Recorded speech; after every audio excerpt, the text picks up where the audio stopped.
ကဘာမြေကိုလောင်ကျွမ်းသမုဒ္ဒရာရေကို၆ခန်းစေနိုင်တော်လဲပဲသားသမီးတွေရဲ့အပေါ်မှာချစ်တဲ့မိမိရင်တွေကဖိဖိရင်တွေကမေတ္တာရေစမ်းကိုတော့မခန်းချောက်စေနိုင်ပါဘူးသားဆိုသမီးဆိုတဲ့အနန္တဇက်ထိုးကခံနေရ၍လူကြွယ်ရာအမောင်ရိပ်မှာအတန်တိတ်နဲ့ကြိတ်ငိုနေရပါတော့လေပဲဒဏ်ရာမဲ့နှလုံးသားဖြစ်အပြုံးမေတ္တာပွားနေသူကမိမိတို့ဖိဖိတို့ရဲ့ထာဝရမေတ္တာပါပဲဒါကြောင့်ဒဏ်ရာမဲ့နှလုံးသားဆိုတာသားသမီးတွေအပေါ်မှာဘယ်သောအခါမှအမုန်းတရားမရှိတဲ့နှလုံးသားရဲ့ပဂတိစင်ကြယ်နေသူမို့မိဘတို့ရဲ့နှလုံးသားဟာဒဏ်ရာမဲ့နှလုံးသားပါသားသမီးကိုမုန်းနေတဲ့မိဘအညိုးအတေးအာဃာတတွေမကြည်ချမ်းနိုင်တဲ့မိဘဆိုတာရှိကလည်းမရှိတယ်လို့အခုလည်းမရှိနောက်လည်းရှိလိမ့်မယ်မဟုတ်ဘူးတဲ့ဒါကြောင့်သူတော်ကောင်းတို့မိဘတို့ရဲ့နှလုံးသားဟာဒဏ်ရာမဲ့နှလုံးသားပါမိဘတို့ရဲ့နှလုံးသားဟာဘာနှလုံးသားပါလဲဒဏ်ရာမဲ့နှလုံးသားပါဗျာဦးဇင်းကကြပြလေးတွေကိုမျက်နှိုးတဲ့သူဆိုတော့ကြပြလေးတစ်ပုဒ်ဆိုကြည့်ပါဦးဒဏ်ရာမဲ့ညာနှလုံးသားမုံထားဘေခါမရှိပါဒဏ်ရာမဲ့ညာနှလုံးသားမုံထားဘေခါမရှိပါမိဘတို့ရဲ့နှလုံးသားဟာဘာနှလုံးသားပါလဲဘဟုကာရဘိကဝေမာတာပိတရောဗုဒ္ဓနံအာပါဒကဘောဓကဣမတလောကတဓတ္တတရောဘေကဝေခြေသာတတိခြေသမီးတို့လောကသမိဟောဒီလောကကြီးထဲမှာဘဟုကာရကျေစုအများဆုံးသောပုဂ္ဂိုလ်ဆိုရာမာတာပိတရောမိခင်ဖခင်ကျေစုရှင်နှစ်ပါးတို့ပါသည်ဣမတလောကတဟောဒီလောကကြီးဣမတလောကတဟောဒီတတ္တလောကလူသားတို့ရဲ့လောကကြီးကိုဓာတေတရောအကြောင်းအကျိုးအကောင်းအဆိုးဒီကိုဆိုဆုံးမညွှန်ပြတတ်သူပါသည်အာဘာဒကဘဝလည်းနှလုံးပခုံးလည်းနဲ့လူဖြစ်အောင်ကျွေးမွေးပြုစုစောင့်ရှောက်ခဲ့သူတို့ပါသည်ဣမတလောကတဟောဒီလောကကြီးကိုဓာတေတရောအကောင်းဆုံးညွှန်ပြကတိဆောက်နိုင်သူတို့ပါသည်ဟူ၍တေတေတုကောင်းစွာမဲ့တွေဟောကြားတော်မူအပ်ပါပေတည်း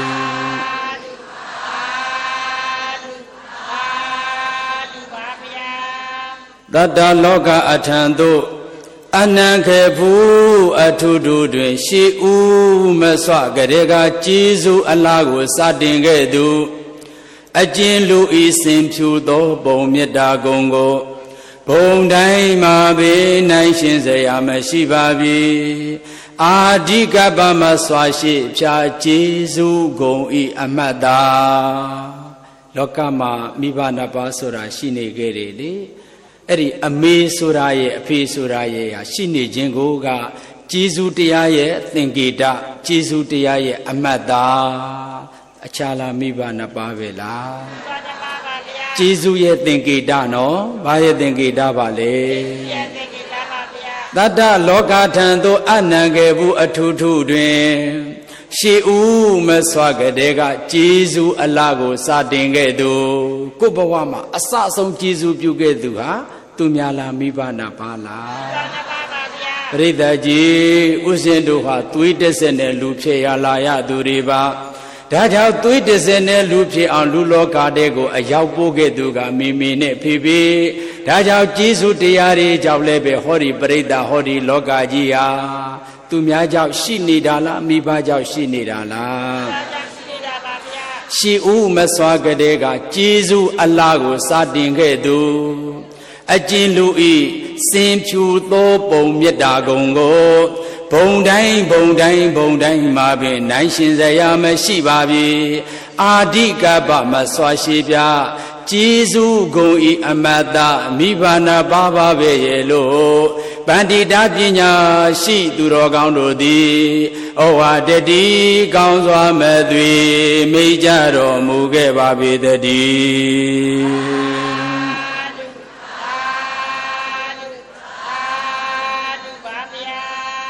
ရိသတ်ကြီးဥစဉ်တို့ဒီလောကကြီးတဲ့ကိုရောက်လာတယ်ဆိုတာအမေကျေးဇူးမပါရင်ဒီလောကကိုလာခွဲရှိလားရှိပါဘူးဗျာဩ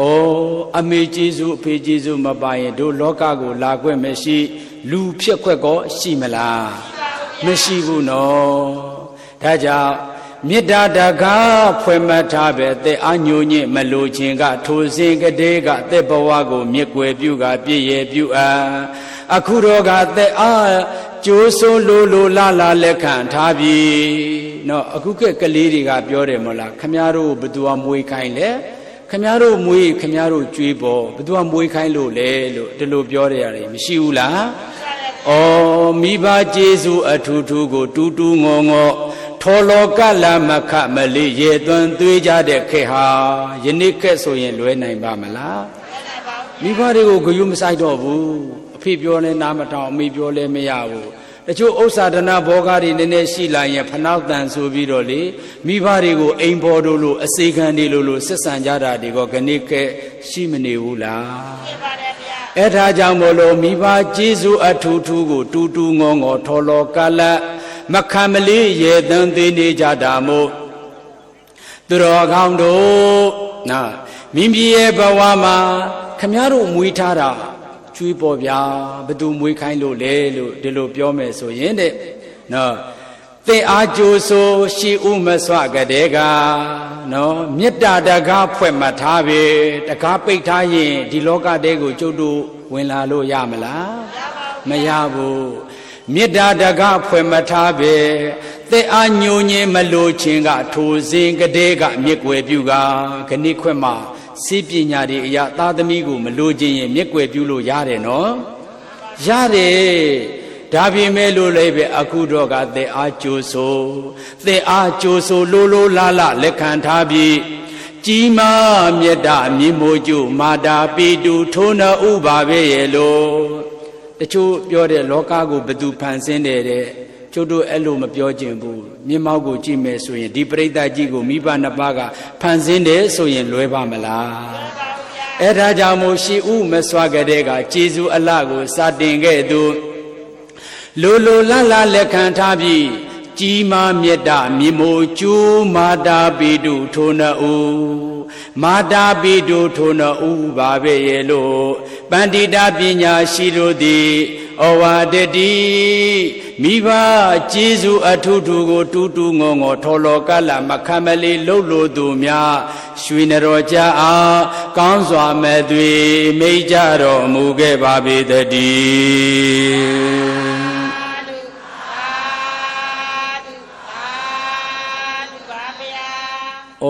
တွေးကြည့်ရအောင်တက္ကကြီးတို့လောကမှာကွာဖယားဆိုတာအလကားပြောတာမရှိဘူးတရားဘာလို့ဖို့လဲတရားပြုတ်စားလို့ရတာမဟုတ်တာတရားလည်းမရှိဘူးကွာတန်ခါတန်ခါမရှိဘူးတက္ကကြီးမှညင်းဆိုမယ်တက္ကမကြီးတို့မှညင်းဆိုမယ်ဆိုရင်ညင်းဆိုပိုင်ခွဲရှိပါတယ်နော်ဖယားမရှိတရားမရှိတန်ခါမရှိလို့ညင်းဆိုလို့ရင်ညင်းဆိုပိုင်ခွဲရှိတယ်ဒါပေမဲ့ငါမှအမေမရှိဘူးလို့ညင်းဆိုခွဲရှိသလားမရှိဘူးစဘူတိုင်းမှာအဖြစ်ညှိပြရရင်ဖြင့်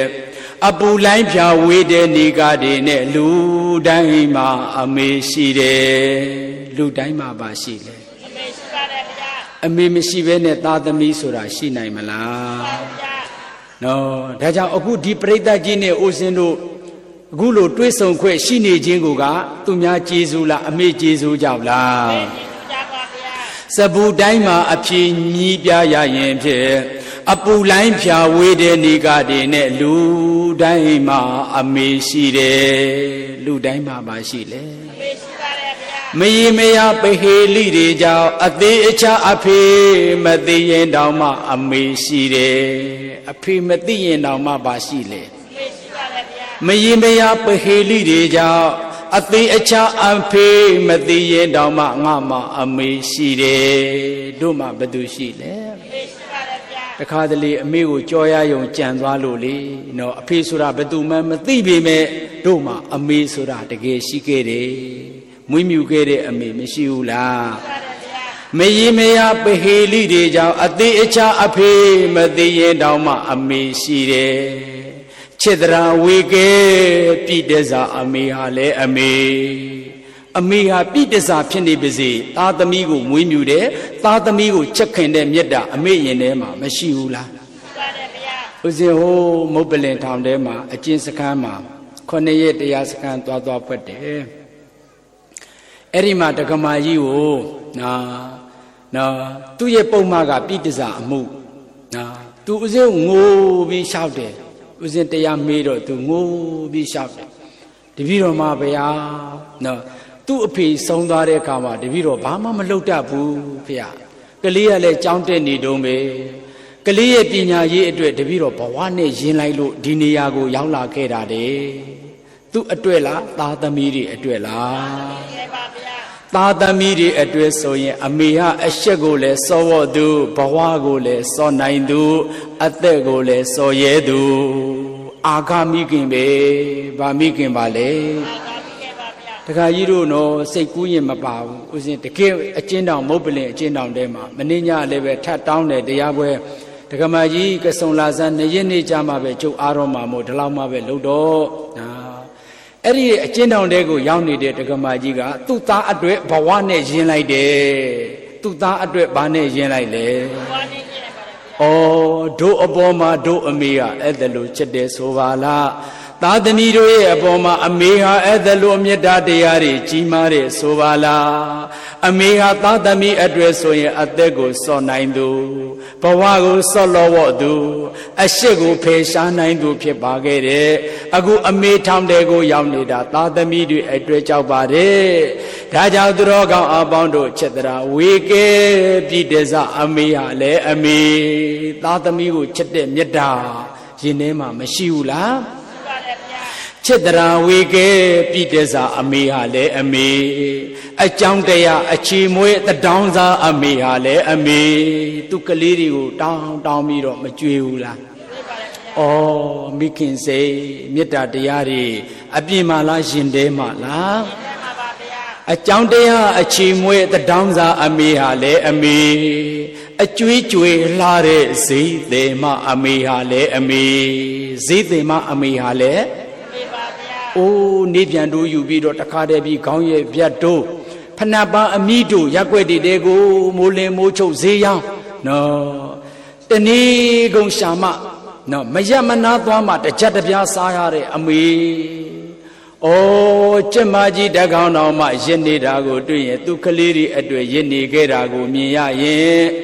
ငါတို့အမေရဲ့ရုန်းကန်မှုတွေငါတို့အမေရဲ့လှူရှားမှုတွေအလုံးဟာ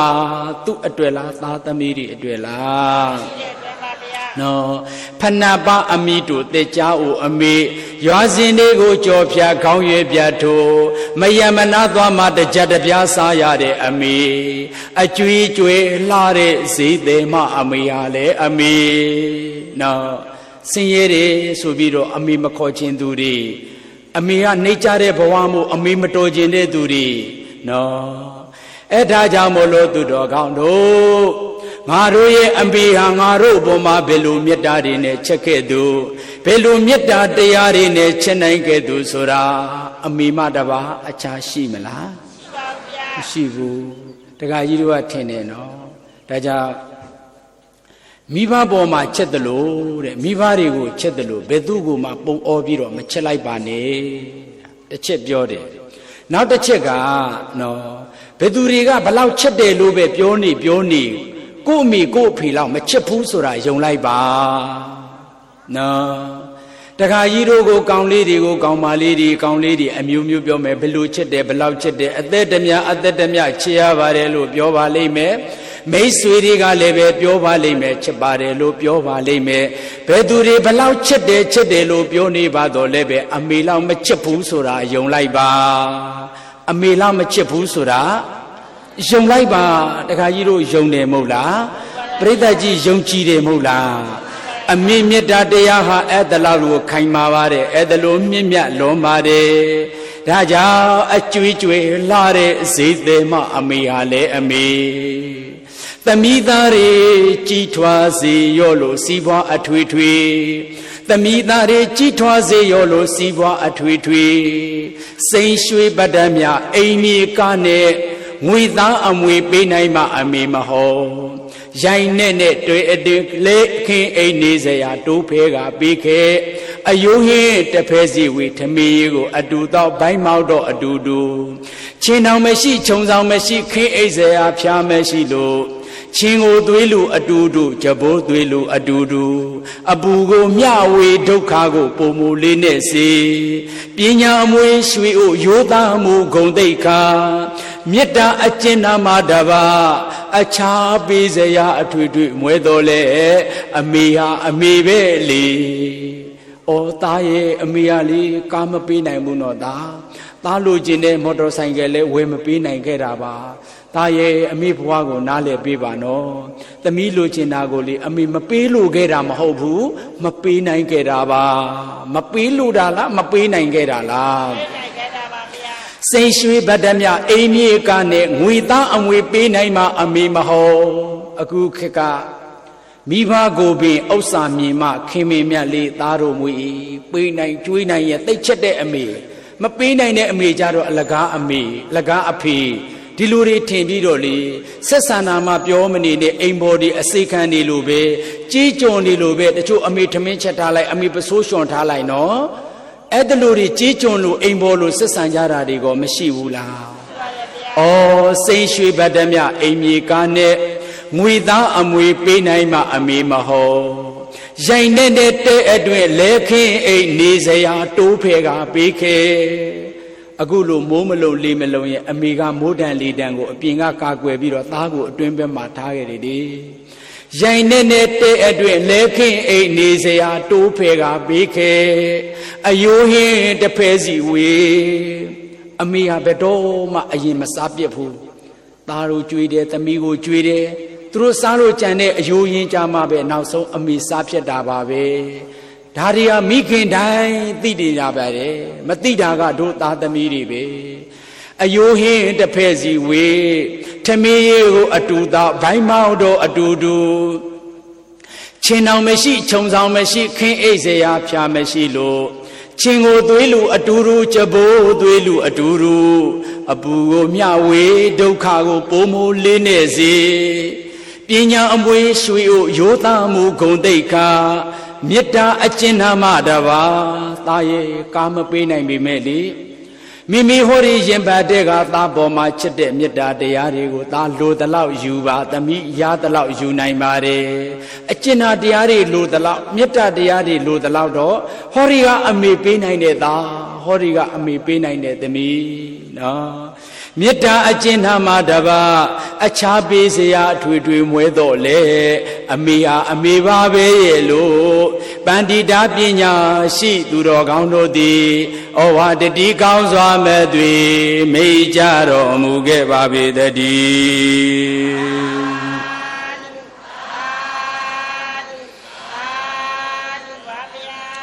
လူအပေါင်းတို့အားလူသားပြည်သို့တည်ယူပို့ဆောင်ဒုက္ခတောင်ကြီးအမောင်စီလဲသားသမီးတန်ခါစီခံသူ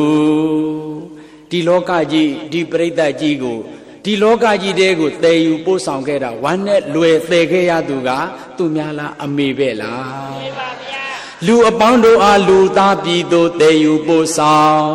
ဒုက္ခတောင်ကြီးအမောင်စီလဲသားသမီးတန်ခါစီခံသူသားသမီးတန်ခါစီခံခဲ့သူဆိုပါလားနော်သားသမီးတန်ခါစီခံသူအန္တရာယ်ဘေးကာကွယ်ပေးသူမွေးမြူဝတ်ရဲ့အသက်နဲ့လဲသူဘာနဲ့လဲသူလဲ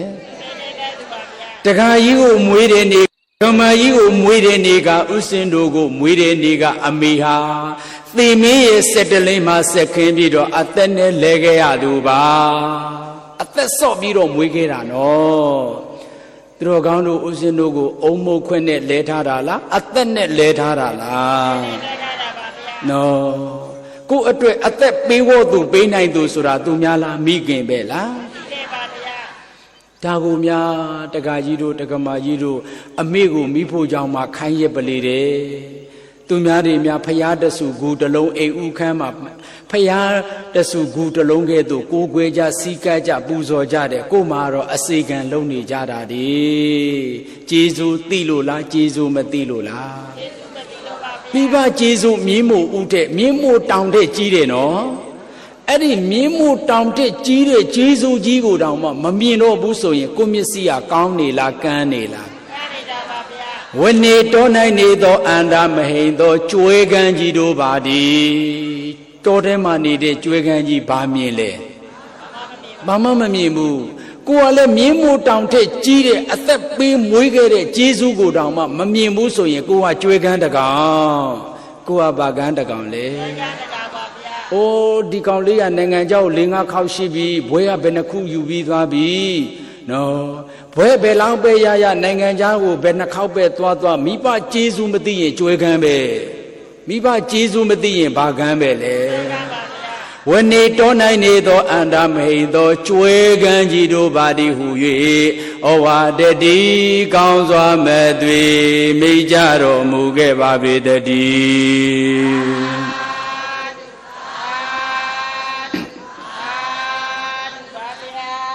လူသားပြည်သို့တည်ယူပို့ဆောင်ဒုက္ခတောင်ကြီးအမောင်စီလေသာသမီတံအခါစီခံသူအန္တရေဘီကာကွယ်ပြီးသူမွေးမြူဝရဲအသက်နဲ့လဲသူဘာနဲ့လဲသူလဲမွေးမြူဝရဲအသက်နဲ့လဲသူအပူအမောမညူတော်သူကျမကြီးတော်မှရစ်ကြွေးတယ်နော်တို့အမေရှာမကြွေးပဲမနေခဲ့ပါဘူးရင်မဖြစ်တဲ့သွေးရင်သွေးကိုတောင်မှတိုက်ကြွေးခဲ့သူကသူများလားအမေပဲလားဒါကြောင့်မို့လို့တကားကြီးတို့မြင်းမိုးတောင်တဲ့ကြီးတဲ့ကျေးဇူးဆိုတာမိမိမှာရှိတယ်ဘယ်သူမှရှိလဲမိဘရှိမှဇာတိရဤဇာတိရှိမှဘဝဖြစ်၏မိဘမရှိဘဲနဲ့ဇာတိပဋိသန္ဓေနေလို့ရမလားဇာတိပဋိသန္ဓေမနေဘဲနဲ့ဘဝတစ်ခုဆိုတာဖြစ်မလားမိဘရှိမှဇာတိရဤဇာတိရှိမှဘဝဖြစ်၏ဘဝဖြစ်သည့်လူဖြစ်ပြီလားစဉ်းစားသမိသားတို့စီးပွားပြည့်စုံကြီးပွားယုံဖြင့်လူကုန်သိက္ခာရှိနိုင်ပါသလားလက်မှတ်စုံဘွဲဝယုံကြောင့်လူကုန်သိက္ခာတက်နိုင်ပါသလားလူဆိုသည်ကလူတရားနဲ့လူသားတာဝန်လူမကြွန်ဖို့လူဆိုတာလူတရားကိုသိရတယ်လေအမိအဖရဲ့ကျေးဇူးနော်ကိုယ့်ကိုအသက်နဲ့ဘဝကိုပေးခဲ့တဲ့မိဘနှစ်ပါးရဲ့ကျေးဇူးကိုပြန်လည်ပြီးတော့သိတတ်မှသာလျှင်လူကိုတရားကြည်ပြောတဲ့လူသားတစ်ယောက်ဖြစ်မယ်ဆိုတာမသေးချဘူးလားအဲ့ဒါလို့ကျေးဇူးကိုမမြင်ရင်ကြွဲခန်းတော့ကျေးဇူးမမြင်ရင်ကျုပ်တို့ဘာခန်းကြီးပဲလေနော်အဲ့ဒါကြောင့်မို့လို့သူတော်ကောင်းအပေါင်းတို့ဇာတိရှိမှဘဝရှိဘဝဖြစ်ဒီလူဖြစ်ပြီလားစဉ်းစားသမိသားတို့စီးပွားပြည့်စုံကြီးပွားယုံဖြင့်လူကုန်သိက္ခာတက်နိုင်ပါသလားလက်မှတ်စုံဘွဲဝယုံကြောင့်လူကုန်သိက္ခာတက်နိုင်ပါသလားလူဆိုသည်ကလူတရားနဲ့လူဆိုသည်ကလူကျင့်ဝတ်တရားနားမလဲရင်ကြွယ်ကန်းတော့လူဆိုသည်ကလူတရားနဲ့လူသားတာဝန်လူမကြွန်ဖို့လူလွန်မှသာလူနဲ့မာတယ်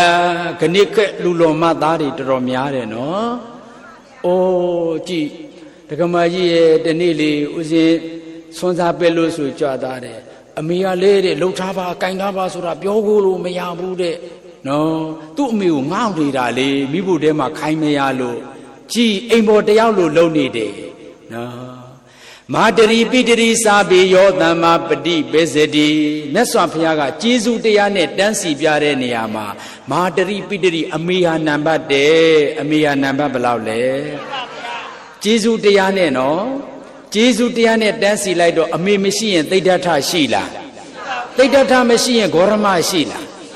ဒါကြောင့်ဟောဒီကဘာလောကကြီးရဲ့အတွေ့အမေဟာနံပါတ်1အမေဟာနံပါတ်ဘယ်လောက်လဲ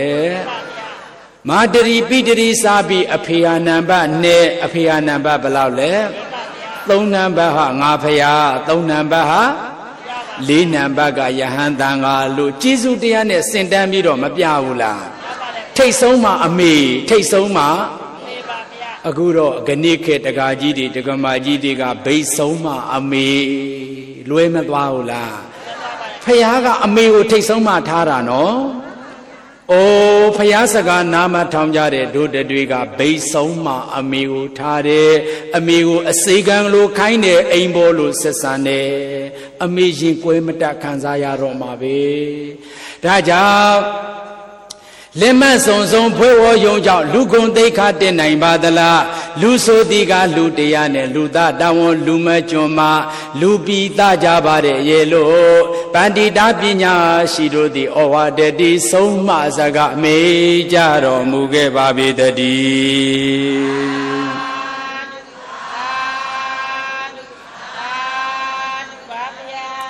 အရာဝတ္ထုအဆူဆူကိုအန်တုစခင်းရင်ဆိုင်ခြင်းတဲ့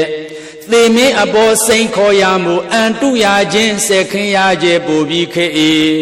အသက်ဘေးကြီးပူ၍နီးဖြီစီဒုက္ခပူပြီးရ၏အာဂမိခင်တတ္တိရှင်ကမမြင်ရသေးရင်မသွေးကိုရင်သွေးတမ္မတစိတ်ခတ်ကစိတ်ဓာတ်အရာမှလဲမှာ၏မေတ္တာဤသွေးမွေးလဲမွေး၏ဘီအတန်တန်ရန်အလိုက်လိုက်ချမ်းရန်ဝိုင်းလဲတိုးဆိုင်မရှိပဋိသန္ဓေသွေးအမွေကိုမွေးမေသေးဆောင်သွေးအမေကိုမွေးမေသေးဆောင်သေမင်းတောင်၌အောင်လန်းစိုက်ထူတိုက်ဝသူဒီနိုင်ရတရားမရှိညာလူသားမိခင်စွမ်းပကအရာရာကိုအန်တုစက်ခင်နာစစ်မြေတလင်းမှာစက်ခင်ကြတယ်ဆိုတာအမေကလည်းပဲယောက်ျားဖောင်စီးရင်မိန်းမဘာဖြစ်လဲအဲ့ဒါအမေရဲ့စက်တလင်းပဲလေ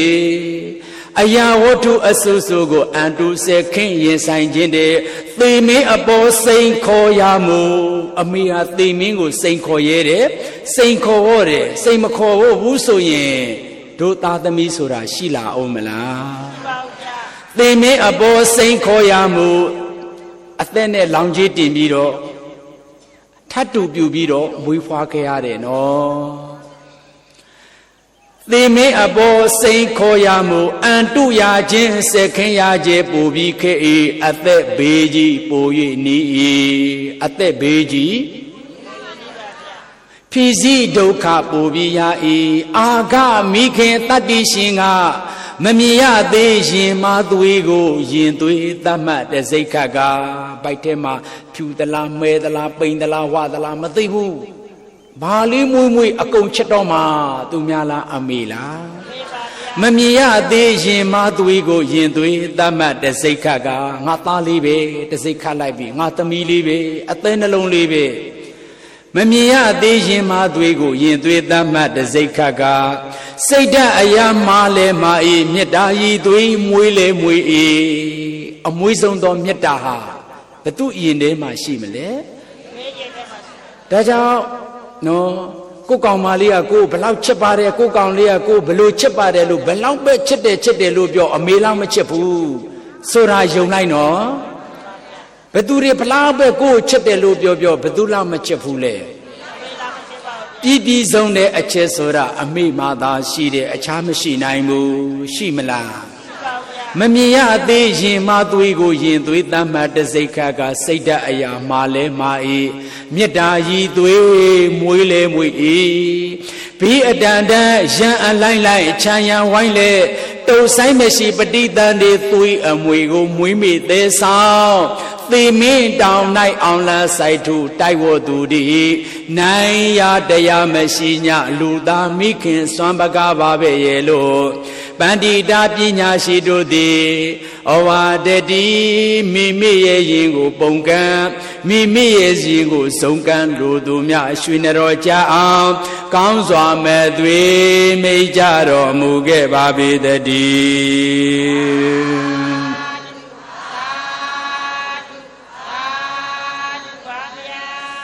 ဆွေလာတန်တေနေတိကသာသာလချမ်းသာရစိတ်ငါဟုပဋိသန္ဓေလေးရပြီဆိုရင်လေအပူအစာစခါနော်အပူအစာအခါအငန်အမိဘာမှစားမရတော့ဘူးကြည်အမေတိတ်ကြိုက်တဲ့အစာတောက်တွေကိုလည်းသားသမီးတွေ့ဆိုတော့စောလို့ရတယ်နော်မစောရဘူးလား မွေးမွေးလောင်းလေးကစားချင်တာစားလို့ရရဲ့လားတက္ကမကြီးပြောတန်ကြဘူးတဲ့ငရက်တောင်မှဖေးမှာပါလေအမိကွက်ပါရင်မစားရဘူးဆိုလားကြည်ကြည်ကြည်နော်အမိဒုက္ခစားကျင်တာစားလို့ရသေးလားနော်ဒါကြောင့်သူတော်ကောင်းပေါင်းတို့ဆွဲလာတန်ဒီနေတိကစာသာလချမ်းသာရစိန်ငါဟုမအီမတပူစာစာခါမစာတိုရထားကြွားဖြည်းဖြည်းကိုအရေးထက်ဆဲစတဲ့၍ကိုအရေးထက်ဆဲစတဲ့၍အသက်တဲ့ကျင်နာသားကိုသားလျင်ချမ်းသာမြင်ကြောင်းလက်ဆက်ချောင်းကိုအုတ်ခေါင်းမှဆင်တောင်းစုစင်လေရဲ့ဘိုက်တဲ့ကသားသားလေးမိမိလေးကျမ်းမာပါစေချမ်းသာပါစေခြေလက်အင်္ဂါအပြည့်စုံမွေးဖွားပါစေယောဂဗျာကင်းကင်းနဲ့မွေးဖွားပါစေလို့နေရောညရောလက်ဆက်ချောင်းအုတ်ခေါင်းမှတင်တောင်းစုစင်နေသူကသူများလားအမေပဲလားနော်ကိုတွင်းကြောက်ဖွယ်ကိုဝဲဒုက္ခကိုရတော့မိမတို့မှမိမေတ္တာဖြင့်မသားမီကျုံလီကိုနှုတ်ဥတုငုံ၍သွေးပိုးအောင်ကပြည့်နှုတ်လျာနဲ့ယွန်ရှာပြုတ်အံပူပန်းကြိုက်ခဲဝတ်ထဲလိုက်ခုံတုံတိနှလုံးမပြုံးရွှင်လေးတငွေငွေဒီကြည်နော်အမေရဲ့ဒုက္ခတွေမကြည်လောမှုလားအမေကလေးသိလာခြင်းတဲ့အမေတို့ကိုဝန်လေးလွယ်လိုက်တယ်ဆိုတော့ငပူရင်းကြီးလို့သူသိမ့်မြတ်နိုးတဲ့သူအလှရှိသေးလားတခါလေလမ်းဘေးမှာထိုင်ပြီးတော့ online အန်လိုင်းနဲ့အရှက်တရားတွေကိုရှိသေးလားပါသမီဒုက္ခတွေနော်တခါကြီးတို့တက္ကမကြီးတို့အတွက်ဆင်းရဲခဲ့ရတဲ့အမေဒုက္ခတွေမြင်စေချင်ပါတယ်နော်ဒါကြောင့်သူတော်ကောင်းတို့မိမတို့မှာမိမေတ္တာဖြင့်မသားမီကျုံလီကိုနှုတ်ဥတုငုံ၍သွေးပုတ်အောင်ကပြည့်နှုတ်လျာနဲ့ယွန်ရှာပြုတ်အံပူပန်းကြိုက်ခဲဝမ်းထဲလိုက်ခုံတုံတိနှလုံးတုံတိနှလုံးမပြုံးရွှင်လေတငွေငွေဒီရစ်စစ်ဖွားငါရောက်တော့ခါလဲဆိုရမရှိမချိမှုဝေသဲဥကြွေများမချိမှုဝေသဲဥကြွေများမိုးမြင်မမြင်ခါတင်ရင်တောက်ကြောလုံးအောင်လည်းရဲ့ခံခောက်ခံခဲ့ဆင်းရဲနဲ့သည်အသက်ပေးသောပွဲပါသည်ဘာပေးသောပွဲပါလဲအမေကတခါကြီးတွေ့တခါမကြီးတွေ့ဦးစင်းတို့အတွက်အသက်ပေးတယ်နော်ကျွတ်တူကပစိုးလေးတစ်ထည်လောက်များဈေးမှာအမေကြောလို့သွားရွေးမယ်ဆိုရင်အိုးဒီဟာ1000ကျော်နဲ့များတယ်3000တန်ဆိုတော့ပေါ့နော်အမေကိုပက်ဆန်လေးတစ်ရွက်ပေးဖို့စက်ကူလေးတစ်ရွက်ဆက်လက်တွေတုံးနေတယ်ကိုကအသက်ပေးဖို့သူနော်ဘာပေးဖို့သူလဲဆိုရမရှိမချိမှုဝေတက္ကမကြီးခေါင်းမှာအင်ကြီးစွာကြီးရေစော်ပြီးပတ်ထားနော်မချိမှုဝေသဲဥကြွေများအသက်နှလုံးတွေကြွေကြကုန်မလားတဲ့အမေခံစားရတဲ့ဒုက္ခမကြည်မဘူးလားမှန်ပါလေဗျာတက္ကကြီးရဲ့ဒီအကြောင်းလေးကိုပြန်တွေးကြည့်ပါတက္ကမကြီးတို့ဦးစင်းတို့ပြန်တွေးကြည့်မယ်ဆိုရင်အမေရဲ့သားအတွက်အတလောက်ထိတောင်အနစ်နာခံခဲ့တာလားသမီးအတွက်အတလောက်ထိအသက်ကိုနာပေးစေခဲ့သူအမေပါလားလေလို့သိရင်အမေကိုကြီးကြုံလို့ပြောရမလားခိုင်းရမလားအခုတော့ဒီတရားတွေကိုမသိတဲ့အခါကျတော့အိုးသူတို့နော်ဒီလိုမျိုးထော်လော်ကလတ်တွေမလောက်ကြဘူးလားဒါကြောင့်သူတော်ကောင်းပေါင်းတို့မိမိရဲ့ဘဝမှာမိမိရဲ့အောင်မြင်မှုတွေကြောင့်တော်လာတဲ့တက်လာတဲ့ဆိုလို့ရှိရင်နော်မိမိတော်လာတဲ့မိမိတက်လာတဲ့ဆိုလို့ရှိရင်သူတော်ကောင်းတို့ကျုပ်တို့ကအခုဘွဲတွေရပညာတွေတက်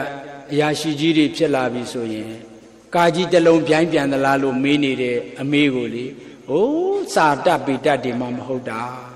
အမေလက်ထက်တုန်းကငါပြတ်စုပ်ပြားနေတာငါတို့လက်ထက်ကြမှာငါဘွဲရငါပညာတတ်လို့ငါတော်ငါတတ်ငါမြတ်လို့ငါဘဝကြီးကြီးပွားတိုးတက်အောင်မြင်လာတာအမေကျေးဇူးမပါဘူးလို့ဒီတိုင်းထင်နေကြတာတွေမရှိဘူးလား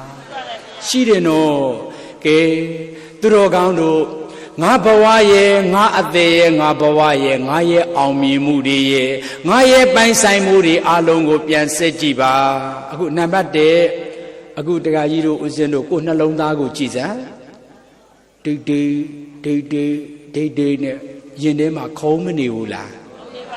အဲ့ဒီခုံနေတဲ့သွေးရမူရင်းကိုပြန်ကြည့်တို့ကသွေးတစ်စက်နဲ့လူဖြစ်လာတာနော်အဲ့ဒါဆိုရင်သွေးမူရင်းကဒီသွေးကဘသူရဲ့သွေးဆိုရင်အမေရဲ့သွေးအဖေရဲ့သွေး မိဘရဲ့သွေးခုနှလုံးသားထဲမှာဒိတ်ဒိတ်ခုန်နေတာမိဘသွေးမဟုတ်ဘူးလို့တခါကြီးညင်းမလားတခါမကြီးတို့ကိုညင်းမလားညင်းပါဗျာဩကဲဟုတ်ပြီဒိတ်နဲ့ခုန်တော့ကျုပ်တို့အသက်ရှင်နေပြီနော်အကဲလို့ထက်ခနဲရသွားမယ်ဆိုရင်ကျုပ်တို့အသက်ရှိအောင်မလားရှိပါဗျာစက္ကန့်တိုင်းမှာအသက်ရှင်ဖို့ရန်အတွက်အသက်ရှိနေဖို့ရန်အတွက်အသက်ကိုရှင်သန်ခွင့်ကိုပေးနေတာမိဘရဲ့ကျေးဇူးတရားတွေပါဘု து ကျေးဇူးလဲမိဘရဲ့ကျေးဇူးပါဗျာမပါဘူးလို့ပြောရသလားမိဘကျေးဇူးမပါဘူးလို့ပြောရဲသလားပြောနိုင်ပါမလားအေးဒါကြောင့်အခုခေတ်ကလေးတွေကလေဖနှောက်တန်စုလို့မြောက်ကြွနဲ့ငါလက်ထက်မှာကြီးပွားတိုးတက်အောင်မြင်လို့တိုင်းနဲ့ကားနဲ့စိတ်နဲ့ရွှေနဲ့နေနိုင်တာအမေလက်ထက်မှာငါပွေရီဂျိုနဲ့ငါတလဲပြတ်တလဲပါငါတော်လို့ငါတက်လို့ငါအောင်မြင်လာတာအမေကျေးဇူးအဖေကျေးဇူးမပါဘူးလို့နှစ်ထင်းသွေးရောက်ပြီးတော့ဘဝမြောက်နေမယ်ဆိုရင်နှလုံးသားကိုပြန်ကြည့်ပါဘယ်ကိုပြန်ကြည့်ခုံနေတဲ့သွေးရဘသူသွေးလဲအမေအဖေတို့ရဲ့သွေးမိဘရဲ့သွေးဘသူသွေးလဲပရိသတ်ကြီးညင်းမလားမဟုတ်ဘူးလို့လေမညင်းနိုင်ဘူးနော်ဒီလိုဆိုရင်စက္ကန့်တိုင်းမှာကိုယ်ဘဝမှာအဖိုးမဖြတ်နိုင်ဘူးကိုယ်ဘဝမှာဘာအရာနဲ့မှမလဲနိုင်တာကိုယ်အသက်ပဲနော်အသက်ကိုဖျားပေးမလားတရားပေးနိုင်သလားဒီကမ္ဘာလောကမှာရှိသမျှပုဂ္ဂိုလ်တွေတကလောကလုံးကိုရှာကြည့်အသက်ကိုပေးနိုင်တဲ့ပုဂ္ဂိုလ်ရှိလားအဲ့ဒီပုဂ္ဂိုလ်ကနှစ်ယောက်တည်းအမေနဲ့အခုဒိတ်နဲ့အမေသွေးဖေသွေးကခုံပေးနေလို့ကျုပ်တို့အသက်ရှင်နေတာအသက်ရှိလို့ဘဝရှိနေတာအသက်ရှိလို့ဘဝရှိလို့အောင်မြင်မှုတွေရနေတာအောင်မြင်မှုတွေရလို့ပိုင်ဆိုင်မှုတွေရှိနေတာအရာရာဟာမိဘကျေးဇူးကြောင့်အရာရာဘသူကျေးဇူးကြောင့်လဲနော်မပါဘူးလို့ပြောရသလားနော်မိဘကျေးဇူးမပါဘူးဆိုရင်အခုဓာတ်ကနေရသွားမယ်နှလုံးသွေးထက်ကနေရသွားမယ်ဘိုင်းကနေလဲသေးပဲအသက်ရှိအောင်မလားအသက်မရှိရင်ဘဝကောဘဝမရှိတော့ရင်အောင်မြင်မှုဘွဲရဓာတ်ပုံကြီးတွေရှိအောင်မလားပိုင်ဆိုင်မှုတွေရှိအောင်မလားမိဘကျေးဇူးမပါရင်ဘာတစ်ခုမှမရှိတော့ဘူးဒါကြောင့်လောကရဲ့အလှတရားတွေအလုံးဟာမိဘကျေးဇူးကြောင့်ပါဘု து ကျေးဇူးကြောင့်အမေကျေးဇူးမပါဘူးလို့ပြောမလားအဖေကျေးဇူးမရှိဘူးလို့ပြောဖို့သေးလားအဲ့ဒီလိုသူတော်ကောင်းတို့ကိုယ်နှလုံးသားထဲမှာဘယ်လူဘယ်နဲ့ဘယ်ဖြစ်မှဘယ်ပုဂ္ဂိုလ်မှမပေးနိုင်တဲ့အရာဟာအသက်ဖြစ်ပါတယ်ဘယ်သူမှမပေးနိုင်တဲ့အသက်ကိုအမေနဲ့အဖေကပေးနေတယ်တခဏလားစက္ကန့်တိုင်းမှာလားစက္ကန့်တိုင်းမှာဒိတ်ခုံမနေဘူးလားအဲ့ဒါမိဘကျေးဇူးပါဘု து ကျေးဇူးလဲကဲဥစဉ်ဒီညမှာပေးလို့တာဒီဓမ္မလက်ဆောင်လေးဖြစ်တဲ့ကဲပြန်ပြောကြည့်မိဘပေးထားနှလုံးသားသွေးခုံထားရေးအတွေ့ငါအသက်နဲ့ဖြစ်ပေါ်၍လာအရာရာ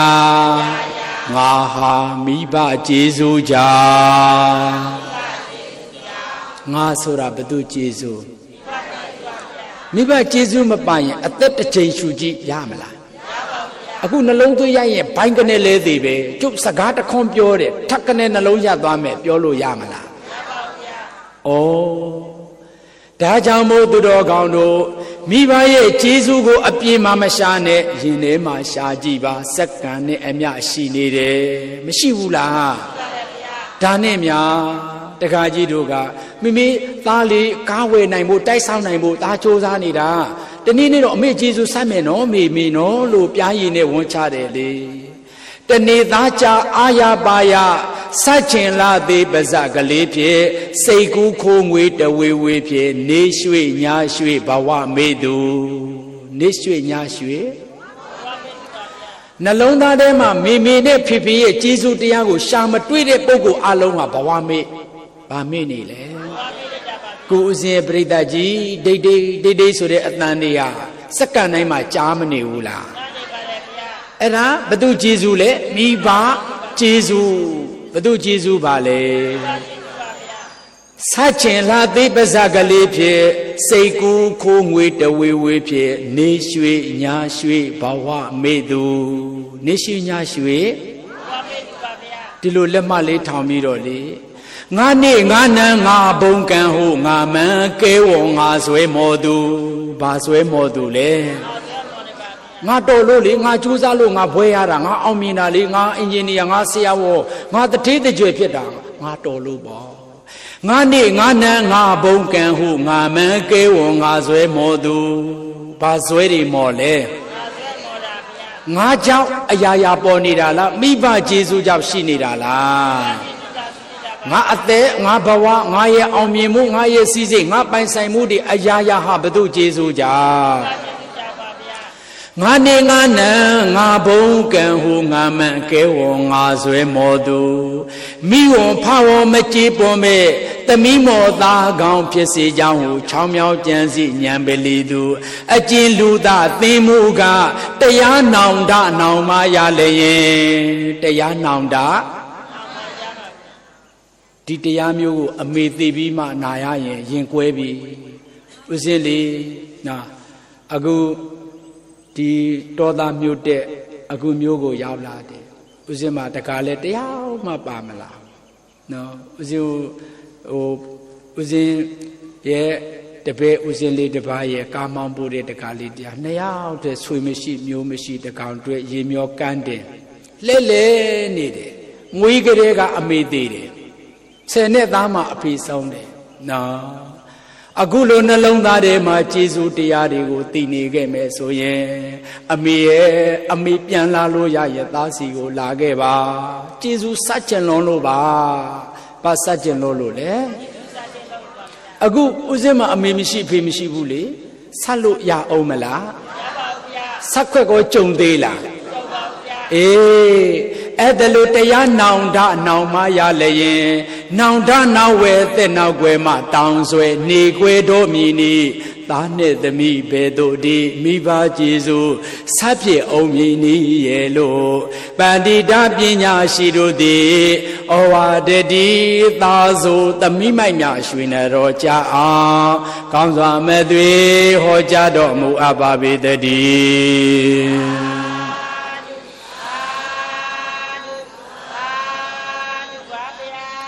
အသက်တစ်ကြိမ်ရှူတိုင်းမိဘကျေးဇူးကိုသတိရပါအသက်တစ်ကြိမ်ရှူတိုင်းနော်ဘယ်နေရာကိုသွားဘယ်စကားကိုဆိုဘယ်လိုကိစ္စကြုံဘယ်အာယုံကိုပြည့်ဘယ်အတွေးကိုဖန်ဘယ်အကြံကိုလှုပ်ဘယ်အထုပ်ကိုပြင်းဘယ်အသွင်ကိုတွေးဘယ်မွေးလျော်ရာရှာအခါခါမလမကွာပြအောင်ချတတိထထရှိလောမိဘကျေးဇူးမြင့်မို့ဦးဒီမိဘကျေးဇူးဘယ်နေရာကိုသွားအောင်မြင်မှုပန်းနိုင်စီကိုသွားနေသလားနှလုံးသွေးထက်ကနေရဘိုင်ကနေလဲသည်ခြေတလန်းလန်းလို့မရဘူးမိဘကျေးဇူးမပါရင်ခြေတလန်းလန်းလို့ရမလားဒီမှာဒိန်ခုန်နေတာမိဘကျေးဇူးမိဖေတို့ရဲ့သွေးနော်အဲ့ဒီသွေးကထက်ကနေရသွားပြီဆိုရင်ခြေတလန်းလန်းကြည့်ပန်းတိုင်စီကိုမသွားဖို့ခြေလန်းခွဲ့ရှိလားစကားတခွန်းပြောခွင့်ရလားဘွဲရဖို့နေသာကာကြီးတစ်လုံးရေးကြည့်နှလုံးသွေးရသွားပြီရေးခွဲ့ရှိလားဒါကြောင့်သူတော်ကောင်းတို့အရာရာဟာမိဘကျေးဇူးကြောင့်ပါငါတော်ငါတငါမြတ်လို့လားမိဘကျေးဇူးကြောင့်လားနော်ဘယ်နေရာကိုသွားဘယ်စကားကိုဆိုဘယ်လိုကိစ္စကြုံ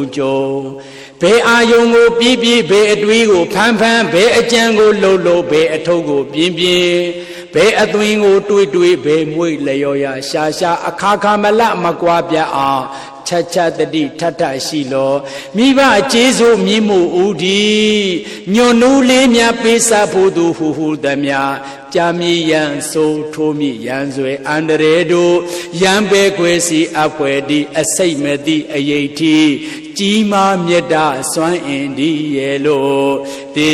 တူကောင်းစွာမဲ့သွေမိတ်ကြတော်မူခဲ့ပါပေတည်း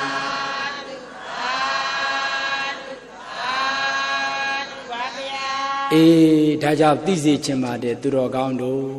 ဒီလိုမှစက္ကန့်တိုင်းမှာကိုယ့်ကိုအသက်ဆက်ပေးနေတဲ့ကျေးဇူးတရားကိုမမြင်ဘူးဆိုရင်တော့ကျုပ်တို့တွေကမြောက်ဆွမ်းနဲ့နှထင်သွေးရောက်ဘဝင်မြောက်နေကြတော့မှလေကိုခရီးကိုသွားကိုစီးပွားနဲ့တီးခြားထူထောင်လူရောင်ပြောင်းလထိုခဏတွင်မိဘရင်ခွင်ဝင်ရကောင်းမှမသိကံခဲလိုက်ကျန်းလေထန်းလောကဒံရိုက်ပုံခလုတ်ထီမှမိဘထံပြေးဟန်လုံးကျွေးသူပေးတော့တမျိုးယူတော့တထောင်ကိုကောင်းကြံသူသင်လိုလူစသမိသားတို့ကြီးမားမြတ်တာစေတနာဖြင့်မာတာပိတာခွဲလောကြလေဒုက္ခပူပန်းဟောကျွေးဖန်မှာတန်ဝေခတေးမသိဆွေးတဲ့ကြည်အေးသာရှင်းလှုပ်ကျွေးခြင်းသာလက်ငင်းဒိဋ္ဌချမ်းသာပေမိဘကုံတော်ဩတတာစေပါပဲရဲ့လို့တေတေတို့ကျေးဇူးဆက်လို့သူများရွှေနတော်ကြအောင်ကောင်းစွာမဲ့သွေဟောကြားတော်မူအပ်ပါပေတည်း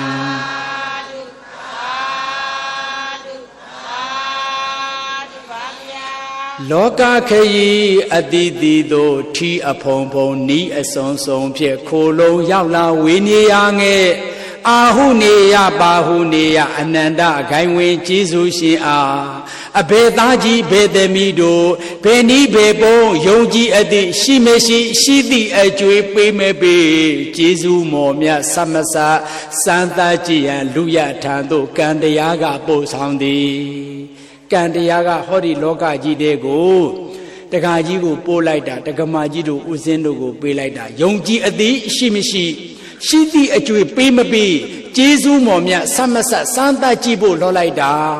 အခုတော့ကြည်လောကထဲမှာပေးတော့တမျိုးယူတော့တတောင်ပေးတော့တမျိုးနော်သင်လူသာသင်မူကပေးတိသူကမိဘနာပါတိယူတိသူကသမီသားတိပေးတိသူကပြန်ရကောင်းတို့မျောလေကိုပြေတစိုးတစည်းမပြိုးမိလေယူတိသူကပြန်ပေးရကြောင်းသိဖို့ကောင်း၏ပြန်ပေးရကြောင်းသိဖို့ကောင်းပါတယ်ဗျာဒီလောက်တော့သိဖို့ကောင်းပါတယ်နော်ပေးတိသူကအမိဘနာပါတိယူတိသူကသမီသားတိအဲ့ဒီတော့အခုတက္ကကြီးတို့တက္ကမကြီးတို့ကိုရှေးဆရာသမားတွေရောမြတ်စွာဘုရားသူတော်ကောင်းတွေကပြောတယ်မိဘကျေးဇူးစမကုန်ဘူးလို့ပြောတဲ့အခါအခုကဲသိပ္ပံခဲလူတွေကအပိုးတွေပါတာတာထိုးထိုးပူပူသေးသေးပြောကြတာပါစကုန်ရမှာပေါ့မကုန်ရှိမလားဒါတက်တက်ပူပူသေးသေးတာတာထိုးထိုးပြောကြတာဂုံယူဝဲကြွားပြောနေကြတာပါလို့ဒီခက်ကလေးတွေရဲ့အတွေ့အထဲမှာမရှိဘူးလားရှိတယ်အမလူထော်လော်ကလည်းအရန်လောက်တာပဲနော်အခုတက္ကကြီးဥပမာပေါ့အော်အမေကိုသိချက်တယ်နော်အဖေကိုသိမြတ်နိုးတယ်ဒါကြောင့်မို့တို့ဝါကြောတည်င်းကြောမာကရော်တယ်နော်ဝါကြောမာကရော်တယ်ဝါဝင်မာကရော်တယ်အမေကိုတလားတစ်ချိန်ဆိုင်အိစီဘုံလေးပို့တယ်တိုင်းနဲ့ထားတယ်ကားနဲ့ထားတယ်တယ်လီဖုန်းနဲ့ထားတယ်ပတ်စံနေပုံပေးထားတယ်ရိုးလေသေးမရှိနော်တက္ကကြီးတို့ပေးတာကစက်ကူတွေပဲအမေပေးတာကအသက်ဘယ်ဟာကတန်ဖို့ကြီးနေတယ်လဲတခါကြီးပေးတဲ့ပတ်စံတွေကစက်ကူတွေပဲလေနော်အမေပေးတာကအသက်ဘယ်ဟာတန်ဖို့ကြီးလဲဩကိုဘဝမှာအသက်တဲ့တန်ဖို့ကြီးတဲ့အရာရှိသေးလို့လားနတ်မြမာတွေတောင်မပေးတဲ့ကိုအမေနဲ့အဖေကပေးနေတယ်နော်ကဲကြည့်နောက်တော့တခါကြီးတို့ကဩတလားတစ်ကြိမ်အမေကိုဆန်တဲ့အိတ်စီတဘုံသွားပြီးတော့ပေးတယ်နော်ပြီးတဲ့ခါကျတော့တခါကြီးတို့ကတစ်နှစ်တစ်ခါသို့မဟုတ်တစ်လတစ်ခါဆိုတော့တော်လာပြီတချို့တစ်နှစ်တစ်ခေါက်တောင်မရောက်တာတွေအများကြီးပဲမရှိဘူးလားနော်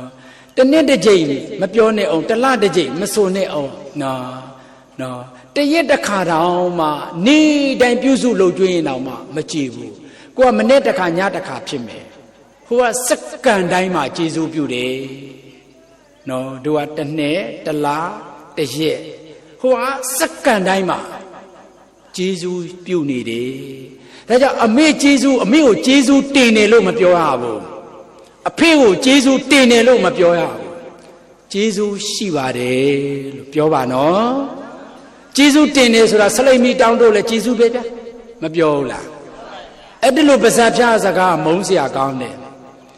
အမေကိုတကယ်မြတ်နိုးတယ်အဖေကိုတကယ်ချစ်တယ်ဆိုရင်မိဘနှစ်ပါးပေါ်မှာအမေကျေးဇူးရှိပါတယ်တင်တယ်လို့ပြောမှလားရှိတယ်လို့ပြောရမှာလား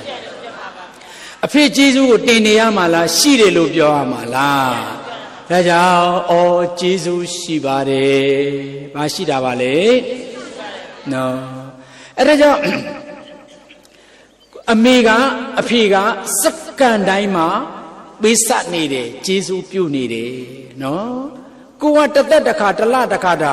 ရက်တစ်ခါသွားပြီးတော့ဆန်အိတ်စီဘုံအဖိုးမတန်တာလေးနဲ့သွားစားလို့ကြည်နိုင်စရာရှိရဲ့လားအဲ့ဒါကိုသိရမယ်တကားကြီးတို့ဒါကြောင့်ဘိက္ခဝေจิตတတိจิตမိတို့လောကသမိန်ဟောဒီလောကကြီးတွေမှာနာတုပတိကာရံကျေးဇူးတရားပေးစာ၍မကုံနိုင်တဲ့ပုဂ္ဂိုလ်ဆိုတာဒွိနာဟံနှစ်ယောက်သောပုဂ္ဂိုလ်တို့ပါသည်ကတမေတံဒွိနာအဖေနှစ်ယောက်တို့နေဟုမူကားမာတုစာအနန္တဂုံ၏ကျေးဇူးရှင်မိခင်ကြီးသည်၎င်းပိတုစာအနန္တဂိုင်းဝင်ကျေးဇူးရှင်ဖခင်ကြီးသည်၎င်းဣတိဣမေတံဣတိဣမေတံဒွိနဤနှစ်ယောက်သောပုဂ္ဂိုလ်တို့သည်ကနာတုပတိကာရကျေးဇူးတရားပေးဆ၍မကုန်နိုင်ပါဘူးရဲ့လို့တေတေတို့မိဘရဲ့ရင်ကိုပုံကံဆုံးကံလို့သူများရွှေနတော်ကြအောင်ကောင်းစွာမသွေဟောကြားတော်မူအပ်ပါပေတည်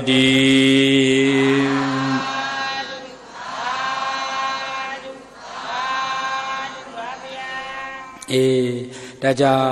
အခုအစဉ်ပြောလာတာအမေကျေးဇူးတွေနော်အမေကျေးဇူးတွေအဲ့ဒီလိုပြောလိုက်တော့တခါကြီးတွေကနော်အခုကြည့်ဘုန်းကြီးတွေတရားဟောရင်လေအမေကိုပဲကျေးဇူးလို့ပြောတယ်နော်ရုပ်ရှင်ဇာတ်ကားတွေကြည့်ရင်လေအမေနိုးဖို့ပဲဒါပဲဟောကြတယ်နော်ဇာတ်ကားတွေလည်းအမေကိုပဲဦးစားပေးဘုန်းကြီးတွေကလည်းအမေကိုဦးစားပေးပြောတော့အဖေဆိုတာအိမ်မှာလကားလူကြီးကိုဖြေယူအဖို့မတန်တဲ့လူလိုနော်အဲ့ဒီတော့သူတော်ကောင်းလို့အဖေဟာလူပိုကြီးပေါ့ကျေးဇူးမဲ့တဲ့ပုဂ္ဂိုလ်ကြီးလို့အိမ်မှာအပိုလိုဖြစ်နေတော့တာနော်အဲ့ဒါကြောင့်မို့လို့သူတော်ကောင်းတို့အမေဟာနို့ဖို့ကျေးဇူးရှိခဲ့ပါတယ်မရှိဘူးလားတခါကြီးတို့ဦးစင်းတို့အမေပိုက်တဲကိုရောက်တဲ့နေ့တုန်းကလေကလလရေကြီးသွေးတစ်ဆက်ပဲနော်ဟောချစ်ကြိုးလေးတွေကနေပြီးတော့အာဟာရဩဇာဓာတ်တွေကိုပို့နေတယ်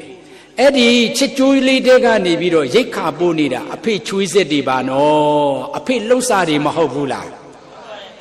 ဒါပြအဖေကျေးဇူးမပါဘူးလားပါတယ်နော်အနီးလေးတစ်ထည်ကအစအဖေချွေးစစ်တွေလို့ဆိုရင်လွဲပါမလားလွဲပါဗျာ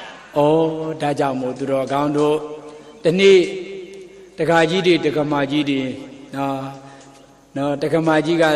ဗီဒီယိုခွေငားတဲ့ဆိုင်ကနေပြီးတော့အမိနို့ပိုးဆိုတဲ့တိတ်ခွေလေးငားလာ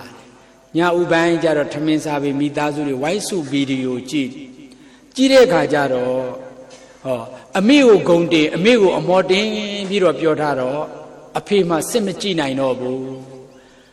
နော်ဘာဖြစ်လို့လဲဆိုရင်အဖေဟာလူပိုကြီးတယောက်လိုကျေးဇူးမဲ့တဲ့လူလိုကတိကအောင်နဲ့ခံစားရတာတော်တော်ခက်နေတယ်အဲ့နဲ့တခါကြီးကထသွားပြီးတော့အိပ်ရတဲ့ဝင်အိပ်နေလိုက်တယ်မနေ့မိုးလင်းကြတော့လက်ဖက်ရည်ဝိုင်းထမင်းဝိုင်းမနေ့စာဝိုင်းမှာပြောတယ်နော်အဖေညာဘာဖြစ်လို့ဇာကားမကြည့်တယ်ဒီမှာငါသားနော်လောကကြီးကလူတွေကအမိနို့ဖို့ပဲပြောကြတာပဲအခုမင်းတို့ကြည်စမ်းနော်မင်းတို့တွေမပူမပန်မတောင်းမကြမပူပန်ပဲနဲ့